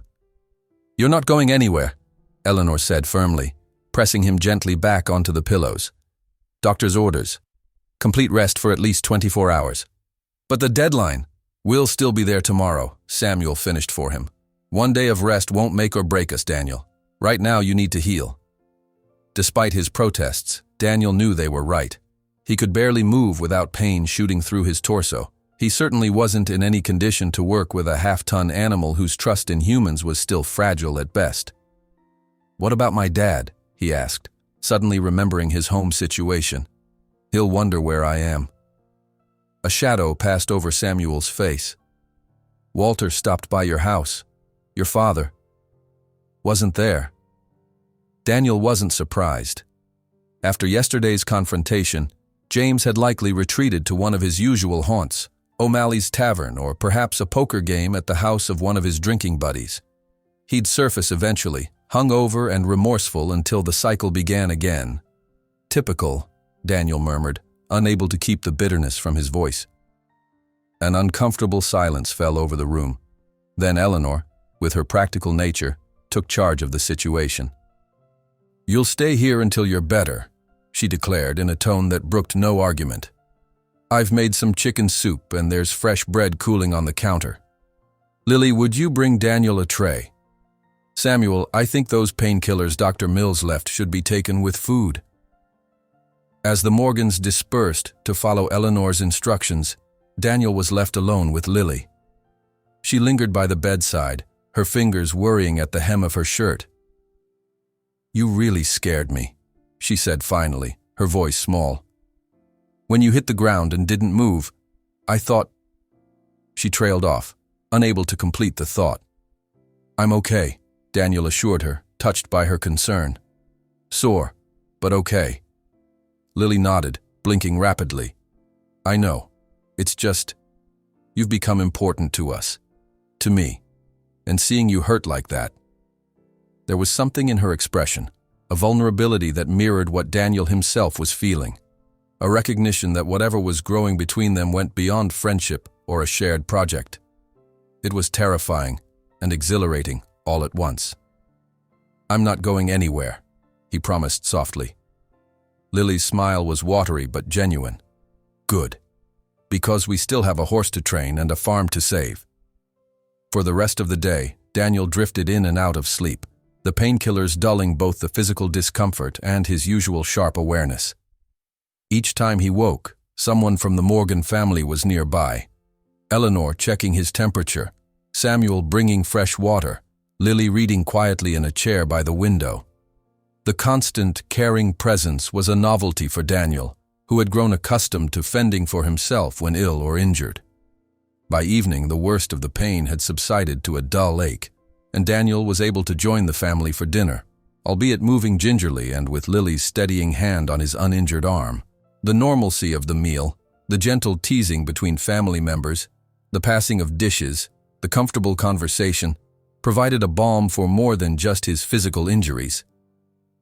After dinner, Samuel helped Daniel to the porch, where the cool evening air was a welcome relief after the stuffiness of the sick room.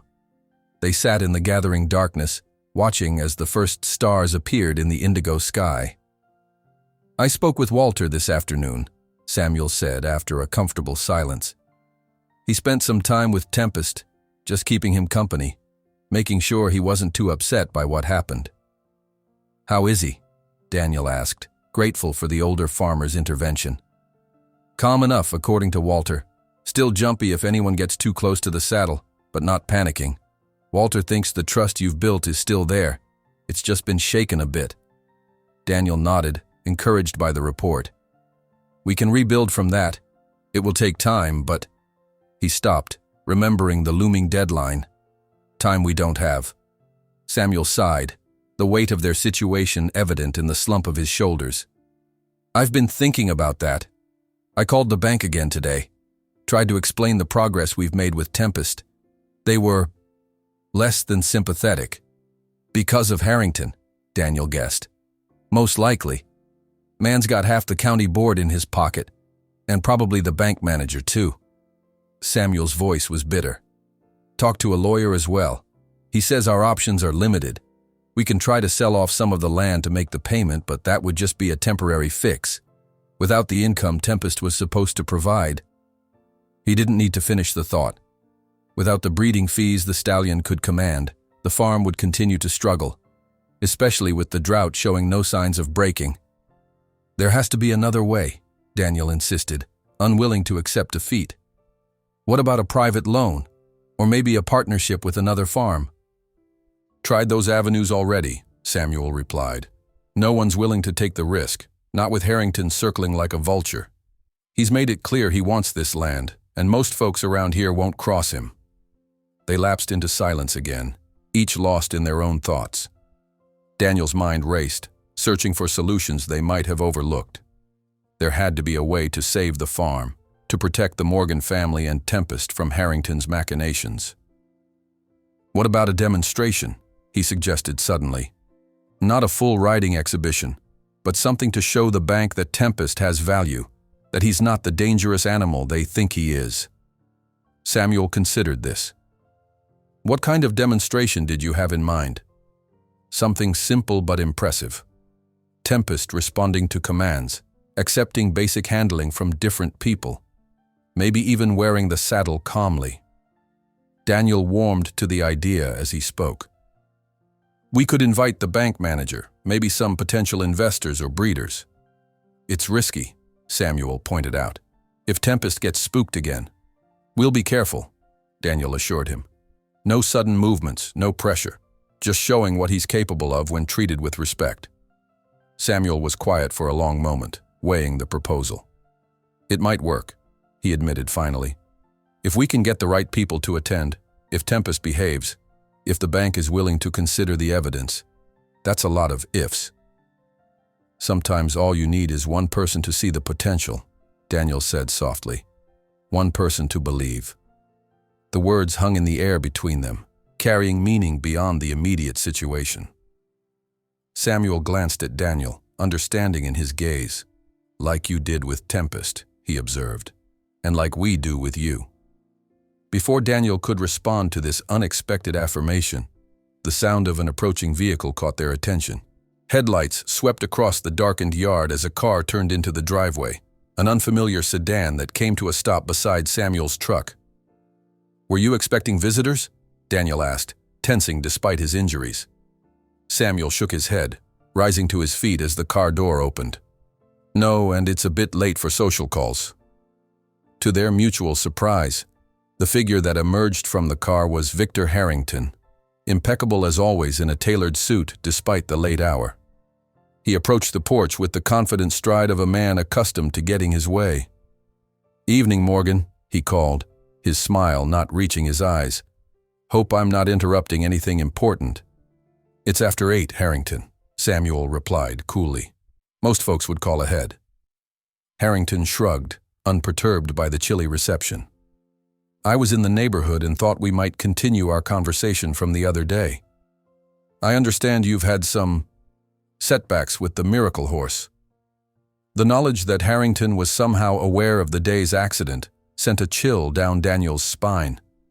Someone had been watching, reporting back to Harrington. But who?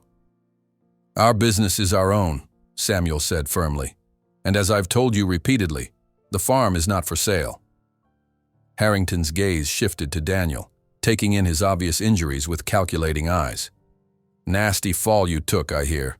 Horses can be dangerous animals, especially in the hands of amateurs."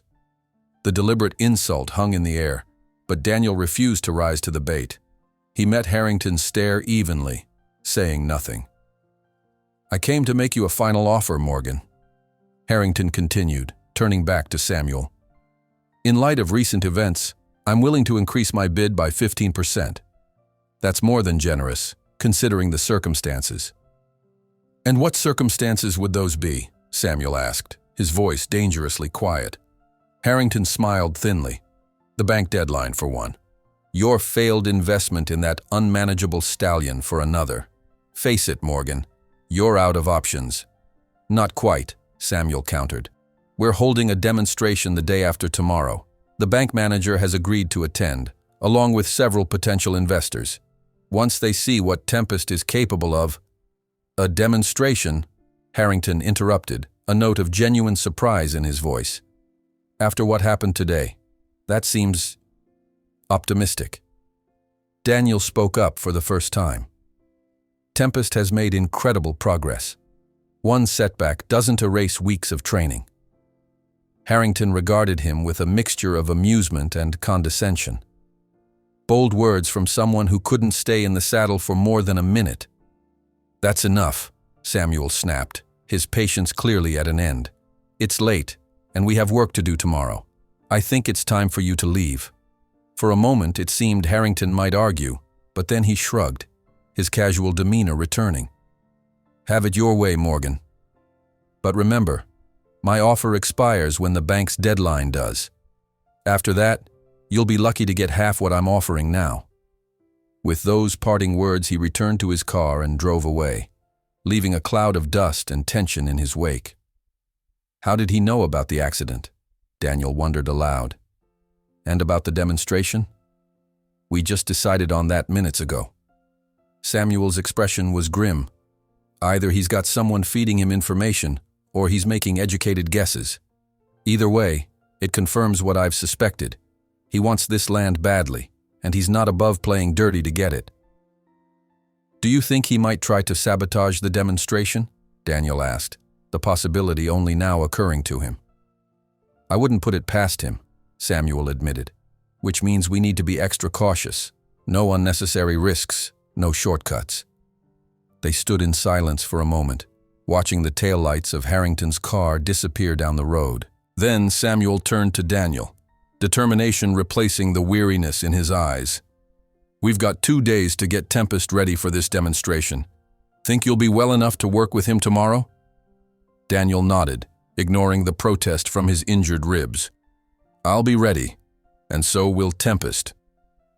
As they headed back inside, Daniel couldn't shake the feeling that Harrington's visit had been more than just an attempt to pressure Samuel into selling. There had been something calculating in the way the man had looked at him, something that suggested he was assessing Daniel as more than just the boy who trained Tempest. Whatever game Harrington was playing, it was becoming increasingly clear that the stakes were higher than just a piece of farmland. And as Daniel settled into bed that night, his body aching but his resolve stronger than ever, he promised himself that he wouldn't let the Morgans face those stakes alone.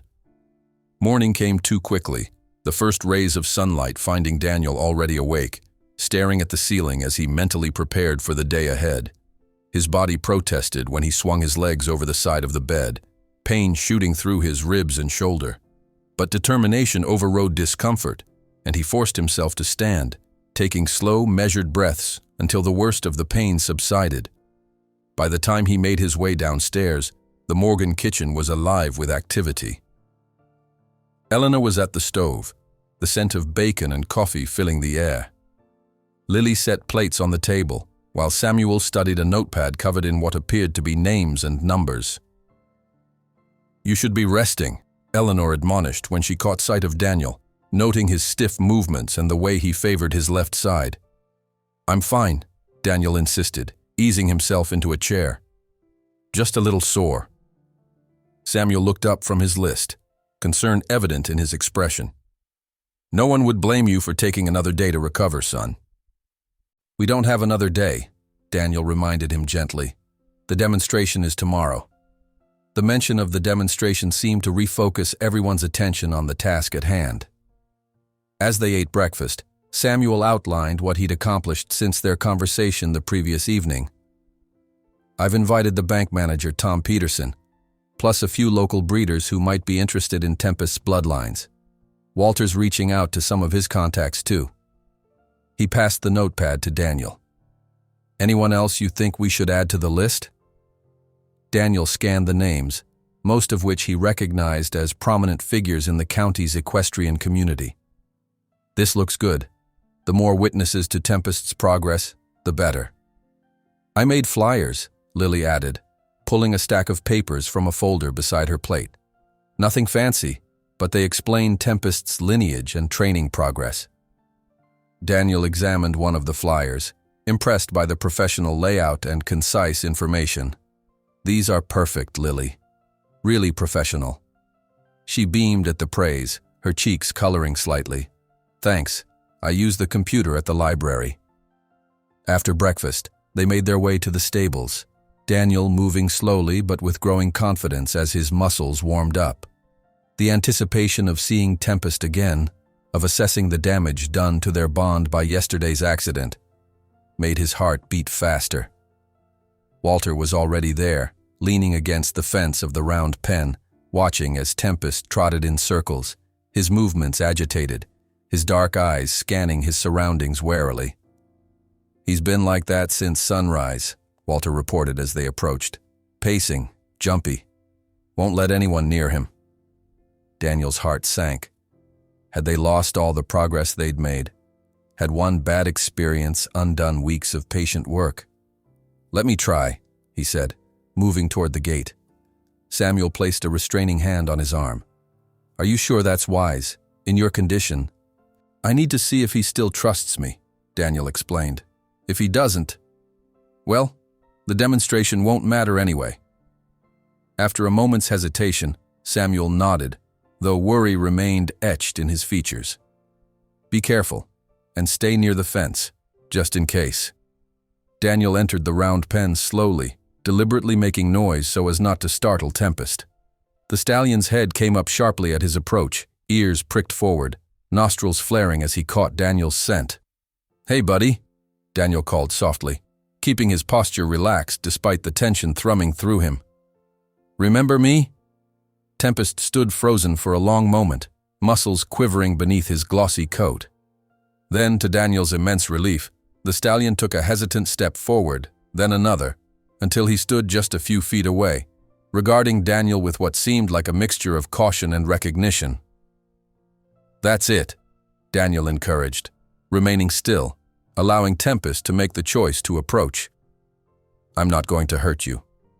We had a scare yesterday. That's all." Time seemed to stretch as boy and horse regarded each other across a gulf of fear and uncertainty. Then Tempest lowered his head slightly and blew softly through his nostrils, a gesture of greeting, of acknowledgement. The knot in Daniel's chest loosened. The trust was still there, damaged perhaps, but not destroyed. "Good boy," Daniel murmured, reaching out slowly to stroke Tempest's neck. The stallion tensed slightly at the touch, but didn't pull away. "We're going to take it easy today.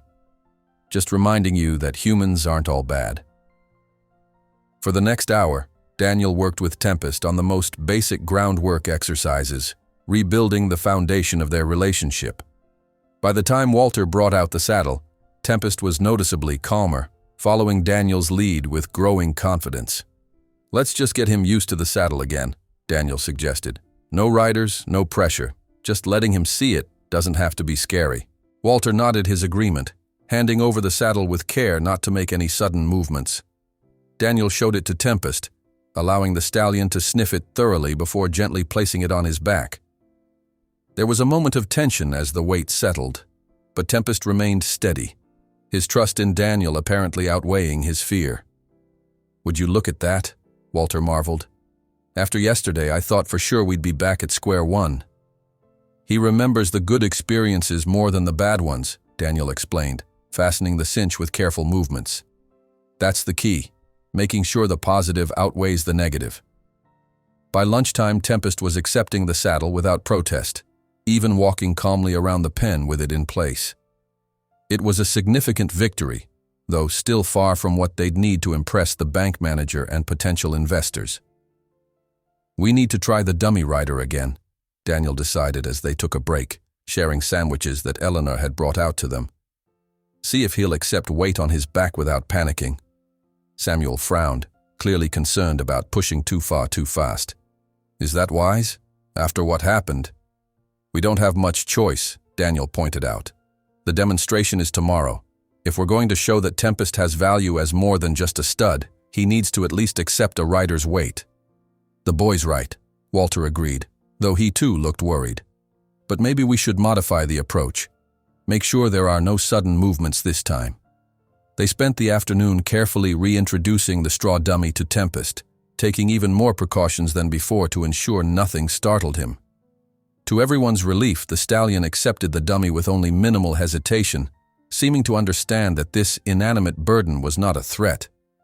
"Good progress," Samuel acknowledged as they led Tempest back to his stall at day's end. "But will it be enough to convince Peterson and the others?" Daniel wished he had a confident answer. The truth was, while Tempest had come remarkably far in a short time, they were still asking a lot of a traumatized animal. One wrong move during the demonstration could undo everything. "We'll just have to make sure everything goes perfectly," he said finally. "No surprises, no sudden movements, nothing that might trigger his fear." As they finished settling Tempest for the night, a truck pulled into the driveway, an unfamiliar vehicle with a horse trailer attached. Samuel tensed, clearly wary of unexpected visitors after Harrington's intrusion the previous evening. "Were you expecting someone?" Daniel asked, sharing his concern. Samuel shook his head, moving toward the driveway with Daniel close behind, his injured body forgotten in the face of potential trouble. A middle-aged man stepped out of the truck, his weathered face and practical clothing marking him as someone who worked with horses for a living. "Evening," he called, approaching with an open, friendly manner that immediately set him apart from Harrington's slick confidence. "Jim Carter sent me. Said you folks might need some help with a demonstration tomorrow?" Samuel relaxed visibly. "Mike Davis, from Clearwater Stables?" The man nodded, extending his hand. "Walter called, explained the situation. Thought I might be able to offer some insight." As they shook hands, Daniel noticed a younger man, perhaps in his early 20s, emerging from the passenger side of the truck. There was a family resemblance between the two, suggesting a father and son. "This is my boy, Jake," Mike confirmed, gesturing to the younger man. "He works with me at Clearwater, specializes in problem horses." Samuel introduced Daniel and explained his role in Tempest's training. Mike listened attentively, his expression thoughtful. "Walter mentioned the horse had a bad reaction to being ridden," he said. "Mind if we take a look at him? Might be able to spot something that would help with your demonstration." They led the visitors to Tempest's stall, where the stallion regarded the newcomers with wary interest. Mike maintained a respectful distance, observing without approaching, while Jake took notes in a small notebook. "Beautiful animal," Mike commented. "Those bloodlines would definitely be worth saving, if you can get him manageable." "That's the challenge," Samuel agreed. "Daniel's made incredible progress, but we're running out of time." Mike nodded thoughtfully, then asked, "Where'd you get him, if you don't mind my asking?" "Thornfield Auction House," Samuel replied. "Paid a premium for his bloodlines, but they weren't exactly forthcoming about his behavioral issues." Something flickered in Mike's eyes. Recognition, perhaps, or concern. He exchanged a glance with his son, who had stopped writing to listen more closely. "Thornfield, you said?" Mike's voice was carefully neutral. "When was this exactly?" Samuel provided the date, and Mike's expression grew more troubled. "I think," he said slowly, "I might know where your horse came from before the auction house got him." The statement hung in the air, heavy with implication. Daniel felt a chill run down his spine, sensing they were about to uncover a piece of Tempest's mysterious past. "There was a trainer in the next county," Mike continued, choosing his words with obvious care. "Man named Garrett Reed. Had a reputation for breaking difficult horses quickly. Methods weren't what you'd call humane." Jake spoke up, his voice tight with controlled anger. "That's putting it mildly, Dad. Reed was a monster. Used to brag about how he could cure a stubborn horse in a week. What he meant was he'd terrorize them until they were too broken to fight back." Daniel felt sick at the description, all too easily imagining Tempest, proud, intelligent Tempest, subjected to such treatment. "What happened to this Reed?" Samuel asked, his own disgust evident. "Lost his license about 3 months ago," Mike explained. "Too many complaints, too many injured horses. Last I heard, he sold off his stock to cover legal fees. Timing would match up with when Thornfield got your stallion. And the behavior fits," Jake added, glancing at Tempest with newfound understanding. "Reed's specialty was using a weighted saddle with straps that would tighten if the horse bucked. He'd also have someone make sudden movements just as he mounted, deliberately triggering the horse to react, then punishing it for the reaction." Daniel clenched his fists, anger burning through him at the thought of anyone deliberately frightening and hurting Tempest. But beneath the anger was something else, understanding. If this was indeed Tempest's history, his extreme reactions to being saddled and ridden made perfect sense. "Is there any way to be sure?" he asked. "That Tempest came from Reed's stable, I mean." Mike hesitated, then reached into his pocket and pulled out his phone. "I've got a photo from when the authorities were investigating Reed. Shows some of his horses in the background. Let me see if I can find it." After a moment of scrolling, he held out the phone. The image showed a dilapidated stable, several thin, dejected-looking horses visible in stalls. But it was the horse in the foreground that caught Daniel's attention. A black stallion with a distinctive white star on his forehead, his once proud head hanging low, his eyes dull with defeat. "Tempest," Daniel breathed, recognizing him instantly despite the poor condition. That's him. The confirmation brought a strange mixture of emotions, horror at what Tempest had endured, rage at those who had hurt him, but also a fierce determination to show the stallion that not all humans were like Garrett Reed. "Knowing this," Mike said quietly, "you might want to reconsider your demonstration tomorrow. A horse with Reed's training in his past, it's asking for trouble to put him in a high-pressure situation so soon." Samuel looked torn, clearly weighing the risk against their desperate financial situation. "Is there anything we can do? Any way to work around his trauma?" Mike and Jake exchanged another look, a silent communication passing between them. "We might have some ideas," Jake offered cautiously. "But it would mean changing your approach for tomorrow. And even then, there are no guarantees." As the sun set over the Morgan farm, casting long shadows across the barnyard, the small group huddled together, formulating a new plan for the demonstration, one that took into account Tempest's newly discovered history and the specific traumas he had endured. Their voices were low, their expressions determined, united in their commitment to help a horse who had suffered more than any animal should. And watching from the shadows of his stall, Tempest's dark eyes followed their movements, especially Daniel's, with a mixture of wariness and something that, in a human, might have been called hope. Dawn broke clear and bright on the day of the demonstration, the sky a perfect blue that seemed to mock the tension gripping everyone at the Morgan farm. Daniel had barely slept, his mind racing with plans and contingencies, his body still aching from his fall. But as he stood before Tempest's stall in the early morning light, watching the stallion munch contentedly on hay, a strange calm settled over him. "Today's the day, buddy," he said softly, reaching through the bars to stroke Tempest's nose. "Everything we've worked for comes down to this." The stallion regarded him with those intelligent dark eyes, as if understanding the gravity of the situation. Daniel had always felt a connection with Tempest, but knowing the horse's history, the abuse he'd suffered at Reed's hands, had deepened that bond into something profound. They were both survivors, both learning to trust again after having that trust betrayed. "I won't let you down," Daniel promised, "no matter what happens today." The Morgans had turned out in full force to prepare for the demonstration. Samuel was busy setting up chairs near the round pen, while Eleanor arranged refreshments on a table beneath a shade tree. Lily moved between tasks, her nervous energy evident in the quick, efficient way she worked. Even Walter had arrived early, bringing extra hands from his farm to help manage the event. Mike and Jake Davis, true to their word, had stayed overnight to assist with the final preparations. Their experience with horses traumatized by similar methods had proven invaluable, helping Daniel refine the plan for Tempest's presentation. "Remember," Mike reminded him as they groomed Tempest for the demonstration, "the key is controlling the environment.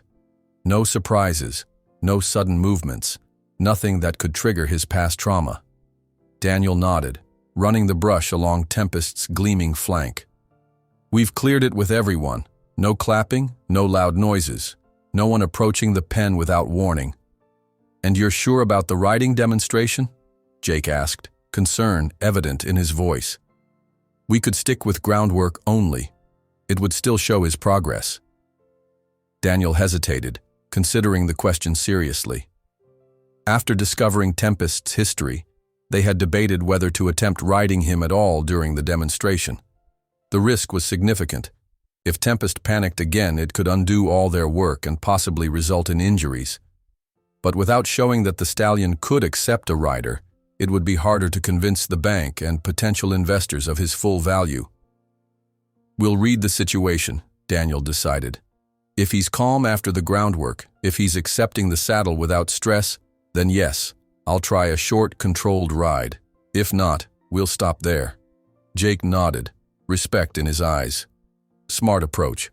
Let the horse tell you what he's ready for." By mid-morning, vehicles began arriving.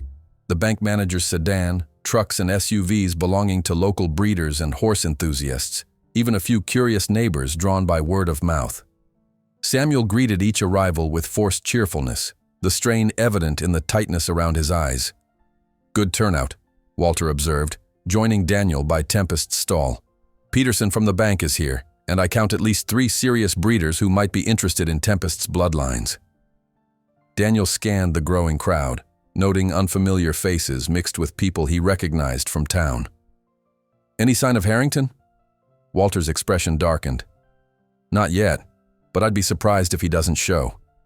Man like that doesn't miss a chance to watch someone else's desperation." As if summoned by the mention of his name, Victor Harrington's sleek black car pulled into the driveway.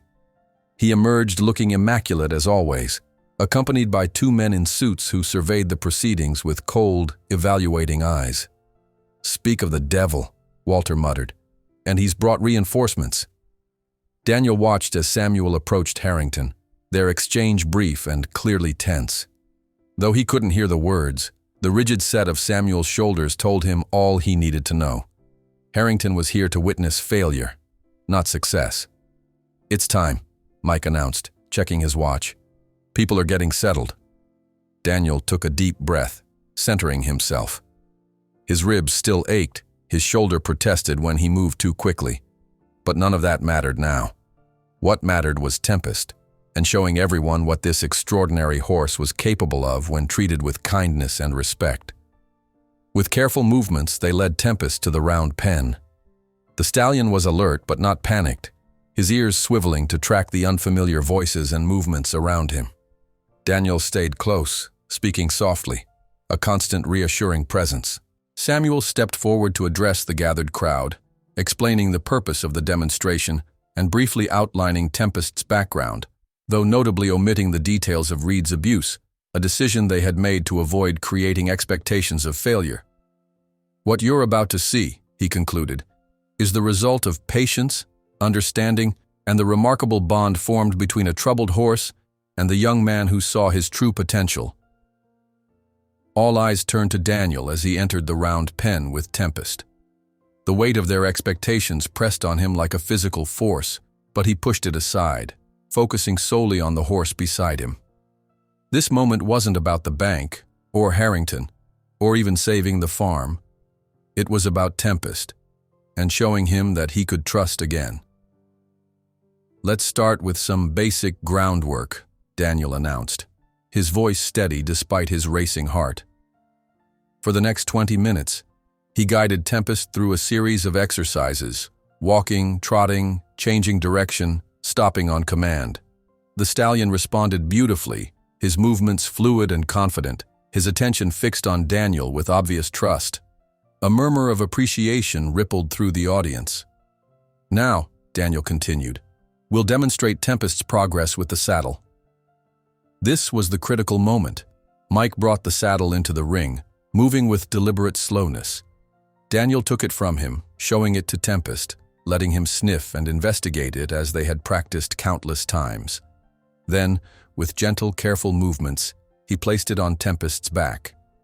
The stallion tensed momentarily, memories of past pain evidently surfacing. Daniel froze, waiting, speaking in that soft, steady voice that seemed to reach something deep inside Tempest's wounded spirit.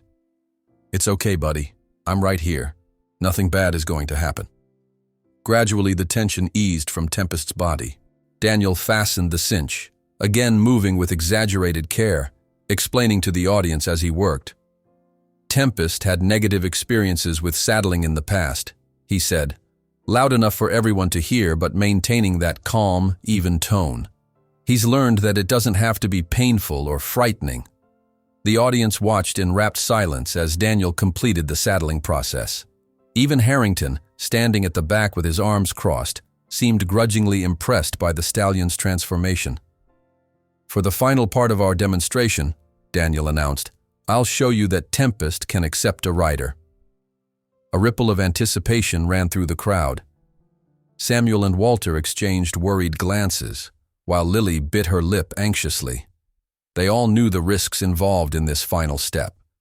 Daniel took a moment to center himself, to check in with Tempest one last time. The stallion stood quietly, his eyes fixed on Daniel with what looked remarkably like trust.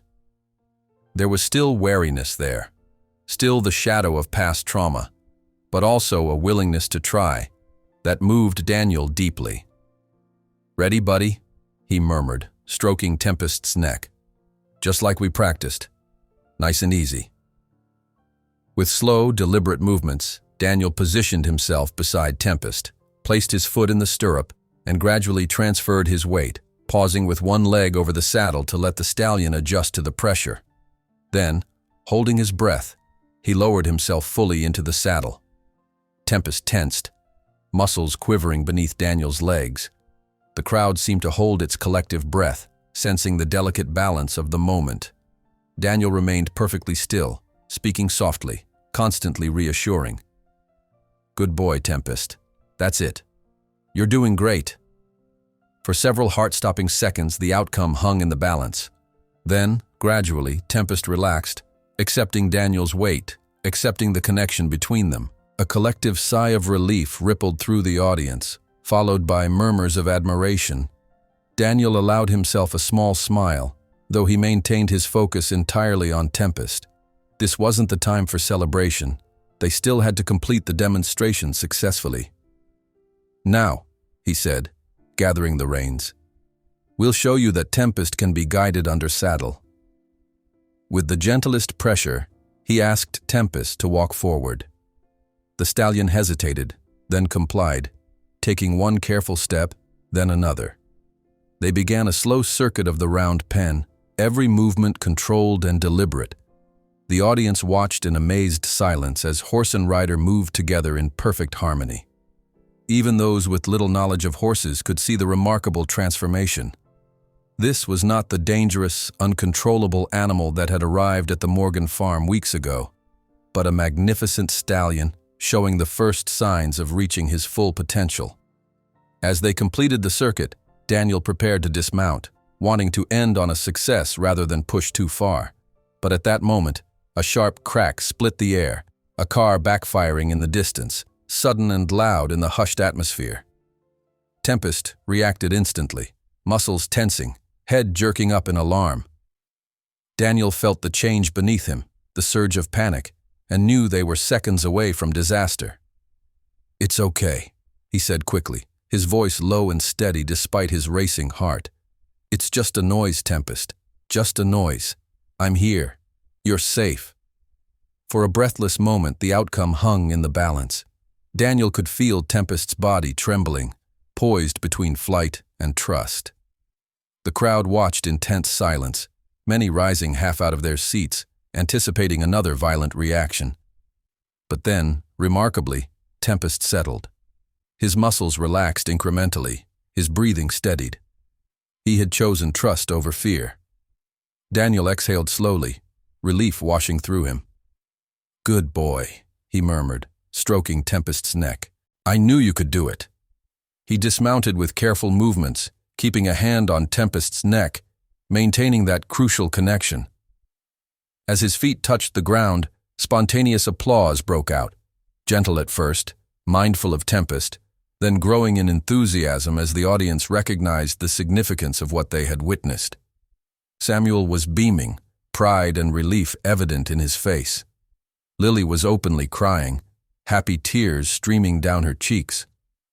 Walter nodded in gruff approval, while Mike and Jake exchanged satisfied glances, professional appreciation for a job well done. Only Harrington seemed unmoved, his expression calculating as he watched the celebration unfold. After a moment, he turned and walked back to his car, his associates following like shadows. The bank manager, Tom Peterson, approached the round pen, his usual stern expression softened with something like wonder. "That was remarkable," he admitted, watching as Daniel continued to stroke Tempest, the stallion now completely calm despite the crowd and commotion. "I've never seen anything like it." Samuel stepped forward.